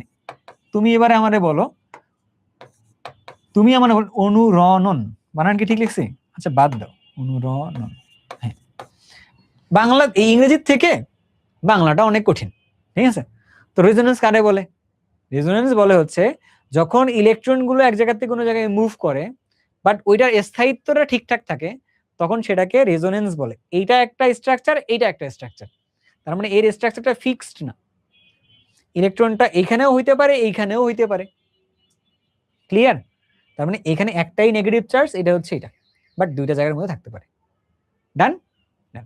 তা লুইস গঠনগুলোর মাধ্যমে আমরা এগুলো বুঝতে পারি। লুইস গঠনটা আমাদের ইন্টারমিডিয়েটে যখন আসতেছি না, বিশ্বাস করো ভাই একটু ঝালেমা আছে, ওই সময় ঠিক করতে হবে, ঠিক আছে? আচ্ছা, এটা গেল। তারপর আমরা ক্রিস্টাল পড়ছি, আমরা হচ্ছে পরিবাহিতা পড়ছি। এবার দেখি এখানে বেশ কিছু জিনিস। এই জায়গাটায় আমার যখন নরওয়ে ভর্তি পরীক্ষা ছিল, আমি এই জায়গায় প্রশ্নটা ভুল করে দিয়ে আসছি আর কি। আমার খুব ভালো করে মনে থাকে এইটা, যে কোনটা আমি ভুল করি, কোনটা ঠিক করি না মনে থাকে না। হ্যাঁ, আসো। 7 অণু কেলাস পানি বিশিষ্ট লবণের সংকেত লিখো। কিন্তু তোমাদের ভাইয়া যে আসি, ভাইয়ার মন অনেক বড়, বিশ্বাস করো, গরিব হইতে পারি, ঠিক আছে, কিন্তু মানে মনটা অনেক বড় আর কি। এই যে ভাই অনেকগুলো লিখে দিব এখানে। হ্যাঁ, আচ্ছা, এই ভালো কথা বলছে তো শুভজিৎ, যে স্কুলে কার রোল কত ছিল? এই বলো তো দেখি, স্কুলে কার রোল কত ছিল? স্কুলে কার রোল কত ছিল দেখি, শুভজিৎ বলছিল। আচ্ছা, আমরা কি যে বলতেছিলাম এখানে, যেমন ধরো একটা ভদ্রলোক আছে, তার নাম হচ্ছে কপার সালফেট, সেখানে আছে হচ্ছে 5 অণু পানি। আচ্ছা, তারপর ধরো জিঙ্ক সালফেট, এখানে আছে হচ্ছে 7 অণু পানি। তারপরে আছে হচ্ছে ম্যাগনেসিয়াম সালফেট, এখানে থাকে হচ্ছে 7 অণু পানি। তারপরে তোমার কাছে আছে হচ্ছে FeSO4, 7 অণু পানি। এক্সাম্পল লিখে দিতেছি অনেকগুলা। তোমার কাছে আছে সোডিয়াম কার্বনেট, তার সাথে আছে 10 অণু পানি। এটা বইয়ে লিখে দেওয়া আছে, এই নামটা বই থেকে দেখতে বলবো। তারপরে আমি যেটা ভুল করছিলাম ওইটা লিখে দিই, সেটা হচ্ছে এটা, সোডিয়াম সালফেট 10 অণু পানি। তারপরে হলো H2C2O4, 2 অণু পানি। এটা ভালো করে মনে রাখো বাপ, হ্যাঁ, এটা পরে কাজে লাগবে। আচ্ছা, আমরা আর অন্য কিছু লিখলাম না, ঠিক আছে, এটাকে পড়লেই হবে। এখন বলছো রোল কার কত ছিল? 5 আসিল, 1 আসিল, 2 আসিল, সেরা 20 আসিল, প্যারা নেই। আমার রোল কত ছিল জানো স্কুলে? স্কুলে আমার রোল ছিল 9, আর কলেজে আসার পরে আমার প্রথমে রোল হয়েছিল 4, তারপরে কলেজে রোল হলো 2, তারপরে কলেজে রোল হয়েছিল আসলে 1। সো স্কুলে কিছু ব্যাপার স্যাপার থাকে। এখন নাকি শুনলাম মানে কিছু থাকলে নাকি ভালো ভালো, মানে আমি যেটা জানতাম যে আমাদের কলেজ স্কুলে যখন থাকা অবস্থায় 1, 2, 3 রোলে আসলে হাত দেওয়া যাবে না, কারণ এগুলো আগের থেকে নাকি কেমনে কেমনে ফিল আপ হয়ে যায়, ওরা অনেক ট্যালেন্টেড হয়। আর বন্ধু বান্ধব অনেক ট্যালেন্টেড ছিল, আমি অনেক মানে লেস ট্যালেন্টেড ছিলাম, গরিব মানুষ ছিলাম, বললাম না আগের থেকে গরিব ছিলাম। এটা আচ্ছা, তোমরাও বড়লোক বানাইতে পারো, তোমাদের সবাই যদি এবার আমার সাথে এইচএসসি 28-এর একাডেমিক জার্নিতে শুরু করো, তোমরা বড়লোক বানাইতে পারো, দেখো তোমরা বড়লোক করতে পারো কিনা আর কি। এটা হ্যাঁ, তুমি দেখবা যে আমার অক্সিগেমের ইউটিউব চ্যানেলে তুমি গিয়ে দেখবে সবগুলো আসলে এই একটা গেঞ্জি পরেই ক্লাস নেওয়া আর কি। তো গরিব মানুষ তার আসলে এরকমই হয়, ঠিক আছে। আচ্ছা, একটু আসি আমরা। এটার নাম যেটা হচ্ছে, এটার নাম হচ্ছে ব্লু ভিট্রিয়ল বলে। এটাকে কি বলা হয়? এটা ব্লু ভিট্রিয়ল বলে, ব্লু ভিট্রিয়ল বলে বা তুতে বলে এটার, তাই না? এইটার নাম কি? এই যে এটা হচ্ছে হোয়াইট ভিট্রিয়ল বলে, হোয়াইট ভিট্রিয়ল বলে। এইটা যেটা আছে এটা হচ্ছে ইপসম লবণ বলে, ইপসম লবণ বলে। এইটা কি? এটা হচ্ছে গ্রিন ভিট্রিয়ল বলে, এটা হচ্ছে গ্রিন ভিট্রিয়ল বলে। ইপসম লবণটা বাংলা মানে ইংরেজি বাংলা জানি না জন্য বাংলা লিখছি, গ্রিন ভিট্রিয়ল বলে। এইটা যেটা আছে তোমাকে বলছি যে বই থেকে দেখে নিবা। এইটার নাম হচ্ছে গ্লোবার লবণ, গ্লোবার লবণ। এইটা আসছিল ওই সময় 2015 সালে নর্ডে ভর্তি পরীক্ষায়, এন্ড আমি ভুল করছিলাম, বুঝছো? মজা না জিনিসটা অনেক। এইটা যেটা লিখছে এটা লবণ না, এটা হচ্ছে অক্সালিক অ্যাসিড, অক্সালিক অ্যাসিড অনার্দ্র অবস্থায় এরকম অবস্থায় থাকে। এটা তোমাদের ইন্টারমিডিয়েটে প্রথম অধ্যায়ে এটা পড়তে পারবা। এখন এইখানকার জন্য যেহেতু ভর্তি পরীক্ষা প্রশ্ন আসছিল, এটার অ্যান্সারটা কি হবে এটা আমি জানি না, এখন তোমরা নিজেরা লিখতে পারবা, বুঝছো? হ্যাঁ, ওকে। এই আইফোন চালাইলে মানুষজন বড়লোক হয়ে যায়, এটা তোমাদের কে কইলো? হু নোজ, এটা আইফোনের একটা ব্যাকগ্রাউন্ড একটা কভার লাগাই নিছে আর কি। এটা তোমার একটা কথা বলে দিই, তুমি যদি এখন আইফোন 19 বা 20 কিনতে চাও, কোনো সমস্যা নেই, তুমি কিনতে পারবা। কোথায় পারো জানো? তুমি যদি বাংলাদেশে গুলিস্তানে যাও, তুমি হচ্ছে ওখানে গিয়ে দেখবা এমনও আইফোন আছে যেটা এখন হয়তো অ্যাপল কোম্পানির মাথাতেও নেই, ওটাও গুলিস্তানের রাস্তায় কিনতে পাওয়া যায়। না, আমারটা ওখান থেকে কিনে নেই, তুই কিনতে পারবা, এখানে সমস্যা নেই। বাট গুলিস্তান থেকে কেউ কোনোদিন কোনো জিনিস কিনো না, তাহলে ঠকবা। আমরা ওটাতে আসি। আচ্ছা, এটা অ্যান্সারটা কি হবে আমি জানি না, কেউ কে এখানে আসো যে ভাইয়েরা একটু হেল্প করবা আর বলবা এখানে কতটি সমযোজী বন্ধন আছে? ভাইয়া বলো তো, এখানে সমযোজী বন্ধন কয়টা আছে?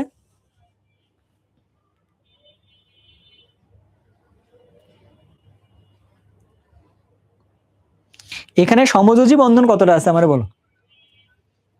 4টা আছে। এটা কি আমার লিখে দেওয়া উচিত? আচ্ছা, এখন আমি তোমারে একটা প্রশ্ন করে যাই, এটা হচ্ছে একটা কোয়েরিজ, আমি বারবার বলতেছি এগুলোর উত্তর কিন্তু দেওয়া লাগবে গ্রুপে নোট কইরা। সেটা হচ্ছে CH4, CH4 এটা হচ্ছে 4টা বন্ধন। এই বন্ধনটার এইটা কি একটা পোলার নাকি অপোলার বন্ধন বলো তো? এই বন্ধনটা পোলার নাকি অপোলার বন্ধন? CH বন্ধনটা কি পোলার নাকি অপোলার বন্ধন?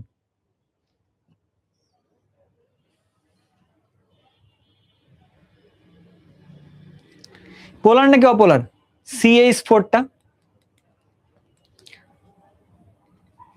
আরেকটু সহজ করব, দাঁড়াও তোমাদের পরিচিত ভাবে সহজ করি। ধরো আমরা দিলাম এইখানে ক্লোরিন দিছি, বলো তো এটা পোলার নাকি অপোলার? সহজ করি, কেমনে বুঝবা তোমরা জানো? তোমরা বুঝো এমনে, এটা হচ্ছে 2.5, এটা ভাই হচ্ছে 3, তার মানে দুটার মধ্যে তো পার্থক্য আছে, তার মানে এটা পোলার। এটা এরকম না? এই তৈরিতাগতার পার্থক্য থাকলে 0.5 এর থেকে বেশি হইলে ওটাতে পোলার বন্ধন হয়, পোলার বন্ধন হয়। বাট এটা পোলার বন্ধন আছে, কিন্তু ঝামেলাটা হইলো কোথায়? পোলার বন্ধন হইলেও এই টোটাল যৌগটা হইলো অপোলার। কিন্তু কেমনে? প্রশ্ন বুঝছো? কার্বন ক্লোরিনে যে বন্ধনটা হইছে এটাকে পোলার বন্ধন করতে পারতেছি, ধরো ডাইপোল হইছে, এখানে ডেল্টা প্লাস ডেল্টা মাইনাস হবে, ডেল্টা প্লাস ডেল্টা মাইনাস হবে, পোলার বলতে পারি, বাট দিন শেষে দেখলাম এটা অপোলার কেন। সেম ভাবে আরো একটা প্রশ্ন, এটার মধ্যেও দেখা যায় যে এই বন্ধনটা হচ্ছে পোলার বন্ধন, কিন্তু ঝামেলা হচ্ছে এটা পুরো যৌগটা অপোলার কেন। বুঝছি ভাইয়া? প্রশ্নগুলো রেখে দিয়ে গেলাম, এই প্রশ্নগুলোর অ্যান্সার গুলো খুঁজে রাখতে হবে, বাট ডু নট ওরি, ঠিক আছে? আমরা ইনশাল্লাহ এগুলো পড়বো পরে, বাট কোয়েরিজ আকারে রেখে দিয়ে যাচ্ছে আর কি। আরটা আছে বোরন নাইট্রাইডের সংকেত লিখো, এটা কি কেউ বলতে পারবা? ভাইয়া কিন্তু শেখাইছিলাম। বোরন নামে এক ভদ্রলোক আছে, নাইট্রাইড বলে হচ্ছে ভদ্রলোক আছে। নাইট্রাইডের সংকেতের কথা ভাইয়া বলছিল 3-, তার মানে যোজনী হচ্ছে 3, এর যোজনী এর কাছে বোরন, তার যোজনী হচ্ছে 3, এইটা তাহলে সবগুলো সরাই দিলে বিএন লেখা যায় আর কি। বুঝছো? ঠিক আছে, ওকে। তাহলে আমরা এটাও লিখছি। লাস্ট কথা হচ্ছে ভিজুয়ালাইজেশন বলে একটা ব্যাপার অ্যাড করে রাখছি, তোমাদেরকে কিছু জিনিসপত্র দেখাবো। তার আগে একটা জিনিস বলে রাখি, এটা লাস্ট স্লাইডে যাওয়ার আগে, যে আমরা এইচএসসি 28 ব্যাচে, তোমরা যারা এইচএসসি 28 কলেজের পড়াশোনা করতে চাও বা পড়াশোনা শুরু করবো, আমরা যেভাবে পড়লাম এইভাবে ধরে ধরে ধরে ধরে আমরা পড়বো একসাথে। অ্যান্ড কেমিস্ট্রি পড়বো, কেমিস্ট্রি পড়ানোর সময় আমি আছি এবং তোমাদের মিল্টন ভাইয়া আছে, আমরা দুইজন মিলে তোমাদের সাথে আসলে এইচএসসি জার্নিতে আছি। তবে তোমাদের সাথে যেহেতু ক্লাসটা করলাম অনেকক্ষণ থেকে, আজকে ক্লাসে খুব ভালো ছিল, ইউটিউবে অনেকজন মানুষজন যুক্ত থাকছিল, সর্বোচ্চ মনে হয় 50 জন ছিল লাইভে, আমি ইউটিউবে দেখছি, অ্যান্ড ফেসবুকেও ছিল। তো তোমাদের সবার জন্য একটা স্পেশাল ডিসকাউন্টের ব্যবস্থা করতেছি, বাট ডিসকাউন্ট এই মুহূর্তে বলতেছি না, এটা আগামী 48 আওয়ার্স, আগামী 48 আওয়ার্স শুধুমাত্র থাকবে। এটা পাওয়ার জন্য কি করতে হবে, হোয়াটসঅ্যাপটাতে যাবা, তাকে মেসেজ করবা যে নাইম ভাই ক্লাসে বলছে একটা ডিসকাউন্ট দিবে, যে যে মেসেজ করবা তাকে অন স্পট দিয়ে দেওয়া হবে আর কি। শুধুমাত্র এই এখন থেকে শুরু করে তুমি যখন ক্লাসটা দেখতেছো সেখান থেকে হচ্ছে আগামী 48 আওয়ার্সের মধ্যে হচ্ছে এই নাম্বারে মেসেজ করতে হবে। তাহলে আমরা হচ্ছে এইচএসসি 28-এর জন্য ফার্স্ট পেপার সেকেন্ড পেপার তুমি চাইলে একসাথে নিতে পারো। ফার্স্ট পেপার সেকেন্ড পেপার তুমি একসাথে নিয়ে গেলে তোমার কাছে 3000 টাকা পড়বে, আর তুমি যদি হচ্ছে শুধু ফার্স্ট পেপার নিতে চাও তখন তোমার কাছে আরো কমে আসবে আর কি, এরকমটা। এটা পাবা কোথায় এটা একটু বলে দিচ্ছি, এটা পাবা হচ্ছে তোমার কাছে, তুমি এইচএসসি ক্র্যাকার্স ওয়েবসাইটে যাবা, হ্যাঁ এইচএসসি ক্র্যাকার্সে যাবা এখানে, তারপরে তুমি হচ্ছে এখান থেকে কোর্স সেগমেন্টে যাবা, যাওয়ার পরে এইচএসসি 28 ব্যাচ তোমাদের জন্য, 28 ব্যাচের এখানে তুমি গেলে তুমি দেখতে পারবা এখানে নিচের দিকে পেয়ে যাবা আর কি, এই যেটা, ঠিক আছে, এইচএসসি 28-এর এইখানে তুমি যদি যাও, এখানে তুমি কম্বো কিনবা নাকি ইন্ডিভিজুয়াল কিনবা সেভাবে আর কি এখানে তুমি পেয়ে যাবা। বুঝছো? সো তুমি এখান থেকে দেখে কোর্সটা পারচেজ করে নিবা, এন্ড আমরা যতটুকু পারবো কম সময়ের মধ্যে তোমাদেরকে পড়ানোর সর্বোচ্চ চেষ্টাটা করব, বাট উইথ বেসিক। তো ভাইয়া যেভাবে পুরো চ্যাপ্টারটাকে ছোট করে নিয়ে এসে তোমাদের পড়াইলাম, তো তোমাদের ইন্টারমিডিয়েট জার্নিটার সাথেই তো ভাইয়া কাজ করছি, এসএসসি নিয়ে আসলে কাজ করা হয় না, বাট ইন্টারমিডিয়েট নিয়ে কাজ করা হয় গত 9 বছর থেকে। ইনশাল্লাহ এটা নিয়ে তোমাদের সাথে ভালো একটা সময় কাটবে। আরেকটা কথা বলতে পারি যে ভাইয়া ভিজুয়ালাইজেশন একটা পার্ট বলছি, কেমিস্ট্রিতে অনেক কিছু ভিজুয়ালাইজ করার একটা স্কোপ আছে, তো তুমি সেই ভিজুয়ালাইজ গুলো করতে পারো। দুইটা তোমারে সাপোর্ট বলতেছি। এক নাম্বার কথা হচ্ছে তুমি এই বন্ধের মধ্যে পড়াশোনা করার জন্য, তোমরা কি আগে ইউজ করছো কিনা জানি না, ফেট বলে একটা জিনিস আছে, হ্যাঁ ফেট পিএইচইটি, এটার একটা সিমুলেশন একটা ব্যাপার স্যাপার এখানে থাকে, তুমি চাইলে এখান থেকে ইউজ করতে পারো। এটাকে ইউজ করার সময় তুমি কি করতে পারো, ধরো তুমি হচ্ছে চাচ্ছ অ্যাসিড বেস সলিউশন গুলো কেমনে হবে কেমনে না হবে, এই জিনিসগুলো তুমি চাইলে এখান থেকে অ্যাডজাস্ট করে করে পড়তে পারবে আর কি। এখন তোমার হাতে যেহেতু সময় আছে, তুমি এই সময়ের মধ্যে ফিজিক্স বলো, কেমিস্ট্রি বলো, ম্যাথ বলো, এটার জন্য এই ওয়েবসাইটটাকে ইউজ করবা, যাতে করে তোমাদের বেটার আন্ডারস্ট্যান্ডিং হবে, তোমাদের মাথার মধ্যে ট্রান্সপারেন্সিটা আসবে কোন একটা টপিক সম্পর্কে। তুমি একটা টপিক সম্পর্কে যত ভালো জানবা, ইন্টারমিডিয়েটে যত বেশি পড়াশোনা আমরা বলি না কেন, যতই কথাবার্তা আমরা বলি না কেন, তোমার মাথায় তত ভালোভাবে বুঝবে, শুনতে পারবে আর কি। এটা তোমাদের একটা ছোট্ট প্রবলেম আছে, তোমরা মাত্র হচ্ছে যে ওয়ান শট দেখে আসছো, তো আলটিমেটলি এইচএসসি 26 ব্যাচে যারা আছে তারা ওয়ান শট দেখতেছে, তো শেষ মুহূর্তে ওয়ান শট দেখতে গেলে, ওয়ান শট দেখা মানে ছোট্ট একটা সময়ের মধ্যে অনেক বেশি নলেজ একবারে দিয়ে দেওয়া হয়েছে। এদের মধ্যে কিন্তু আমাদের মানে খুবই আমরা অন্য লেভেল একটা স্টেটে উঠে যাই আর কি, চিন্তা ভাবনা গুলা বা ব্রেন ফাংশন একসাথে অনেক কিছু করতে হয় কি, ওইখান থেকে আবার লোয়ার লেভেলে নিয়ে এসে গ্রাউন্ড অবস্থায় আস্তে আস্তে আস্তে আস্তে পড়তে হবে। তো আস্তে আস্তে পড়ার জন্য যে জিনিসটা দরকার, তাড়াহুড়া না, দরকার যেটা কি বুঝে বুঝে বুঝে বুঝে আগাইতে হবে আর কি। সো এটা একটা খুবই চ্যালেঞ্জ এই মুহূর্তে একাডেমিক পড়ানো, যে তোমাদেরকে একাডেমিক পড়াইতে গেলে ধরে ধরে পড়াইতে হবে। আমরা শুধু পড়াইলেই হবে না, তোমাকে হচ্ছে একসাথে পড়তে হবে, এটা বুঝছো? আর কোর্সগুলো ক্ষেত্রে যেমন বলতেছি, এইচএসসি ক্র্যাকার্সে আমাদের কোর্স প্লেস করার যথেষ্ট কারণ ছিল এরকম যে আমি পড়াচ্ছি, তোমাদের মিল্টন ভাইয়া পড়াচ্ছে, তোমাদের ইমন ভাইয়া পড়াচ্ছে, চিন্ময় দাদা পড়াচ্ছে, তারপর জাহিদুল সৌরভ পড়াচ্ছে, আমরা সবাই মিলে না একটা জনরা ফিক্স করছি, আমরা দেখবা যে একটু আস্তে আস্তে কথা বলি আর কি এটা। তো আমার কাছে মনে হয়েছে এই মুহূর্তে তোমাদের যে হাইপার স্টেটে তোমরা আসো, তো সেখান থেকে আস্তে আস্তে পড়াশোনা করে করে করে যদি আমরা ইন্টারমিডিয়েট আগাইতে পারি, তাহলে তুমি দেখবা আমাদের একাডেমিক থেকে এডমিশন পর্যন্ত একাডেমিকই পড়াশোনা হয়ে যাবে। একাডেমিক এবং এডমিশন নিয়ে কোনো আলাদা কিন্তু পড়াশোনার কোনো ভাগ নাই, বিশ্বাস করো। কারণ বই তো একটাই, ওইখান থেকেই একাডেমিকের প্রশ্ন হবে, ওইখান থেকেই এডমিশনের প্রশ্ন হবে, ট্রু না? তাই তো? তো তার মানে হচ্ছে যদি আমরা একাডেমিটা ভালো করে পড়তে পারি, তাহলে আমাদের আর এডমিশনও লাগতেছে না, আমাদের রিভিশনও লাগতেছে না। সো ভাইয়া যখন একাডেমিকে পড়ছিলাম, ভাইয়া কিন্তু একাডেমিকে শুধু বই পড়ছি, ভাইয়া কিন্তু কোনো কোচিংও করিনি, বুঝছো? একা একাই পড়ছি, একা একাই পরীক্ষা দিছি, নিজে বুঝছি কেমনে কি করতে হবে না করতে হবে এরকম ভাবে। তো ওই সময় যদি এরকম অনলাইনটা আমার কাছে থাকতো 2017 এর ঘটনা, তখন আসলে চিত্রটা আলাদা হইতো আর কি এরকম। তো সেটা পরের কথা। এখন তোমাদেরকে যে হেল্পটা করতে যাচ্ছি, যে ওই জায়গা থেকে একটা জিনিস চিন্তা করে রাখবা যে আমরা কিন্তু তোমাকে প্রফেশনালেই পড়াচ্ছি এই মুহূর্তে অনলাইনে, ঠিক আছে? এন্ড তোমাদের জন্য এই মুহূর্তে যেটা দরকার, কলেজের পাশাপাশি তোমাদের কাছে অনলাইন থেকে একটা হেল্প দরকার। এটা কোন জায়গায় বেটার? এটা ওই জায়গাটাই বেটার যাদের মনে হচ্ছে যে আমাদের কাছে এই মুহূর্তে বাইরে যাওয়াটা থেকেও বাইরে বসে পড়লে আমি নিজে নিজে পড়তে পারবো, তাদের জন্য অনলাইন এডুকেশন খুব কার্যকরী। 2 নম্বর ঘটনা, যাদের কাছে মনে হয় যে আমার এলাকায় ভালো টিচার পাচ্ছি না, বাট অমুক ঢাকায় বা আছে বা অমুক শহরে আছে, সেটা ভালো টিচারের সন্ধান পাচ্ছে, তো ওই জায়গা থেকে আমার আসলে মানে একটা অ্যাক্সেস দরকার, তখন একটা স্ক্রিনের মধ্যে সব পাওয়া যেতে পারে আর কি। সো এই জন্য তোমার আসলে অনলাইন এডুকেশনটা তোমার জন্য এই মুহূর্তে better, but be careful. Always always মাথায় রাখবা, শুধুমাত্র স্ক্রিনে পড়াশোনা করলে কিচ্ছু হবে না, যদি না তুমি তোমার পড়ার টেবিলে সময় দাও। স্ক্রিনে তুমি সময় যদি দাও 1 ঘন্টা, পড়ার টেবিলে সময় দিবা 3 ঘন্টা, তাহলে তোমার জন্য জিনিসটা কার্যকরী হবে আর কি। আজকে শুধুমাত্র একটা ক্লাস হইলো, ইনশাআল্লাহ তোমার সাথে আমার আরো ক্লাস হবে।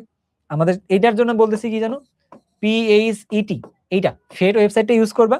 আর এর বাইরে oxygame.net আমার যে ওয়েবসাইটটা আছে, ওখানে তো আমি আর কোর্স দিচ্ছি না, আমি ইমন, মিল্টন, চিন্ময়, আমরা সবাই মিলে চিন্তা ভাবনা করছি এটা, যে আমরা হচ্ছে এক জায়গা থেকে কোর্সগুলো দিই, তাহলে হচ্ছে অনেক স্টুডেন্টের কাছে আমি একবারে পৌঁছে দিতে পারবো ওই উদ্দেশ্যে। তোমরা হচ্ছে যে এইখানে আসলে, এই যে oxygame.net ওয়েবসাইটে আসলেও তুমি হচ্ছে কি এই SSC 26 প্র্যাকটিক্যালের একটা পার্ট আছে, এখান থেকেও বেশ কিছু ভিজুয়ালাইজেশন তুমি এসে এখান থেকে ক্লিয়ার করে নিতে পারবা, বুঝছো? আর তোমার যদি মনে হয় যে ভাইয়া অক্সিজেন ইউটিউব চ্যানেলটা খুঁজে বের করবো কেমনে, তার মানে তুমি হচ্ছে মোটামুটি বোকা না, তুমি অনেক চালাক, নাহলে তুমি এই মুহূর্তে ক্লাসটা দেখতে না। তবুও হচ্ছে ভাইয়া যেহেতু আদিম যুগের মানুষ, এই জন্য ভাইয়া সার্চ করে দেখাই দিচ্ছি। সার্চ করবা অক্সিজেন লিখে, সুন্দরভাবে চলে আসবে আমার একটা ছোট্ট ইউটিউব চ্যানেল। বাট এই জায়গার থেকে তুমি এসে দেখবা প্লেলিস্ট দিয়ে দেওয়া আছে অনেকগুলা, তুমি হচ্ছে যেটা তোমার ভালো লাগবে তুমি সেটা করবা।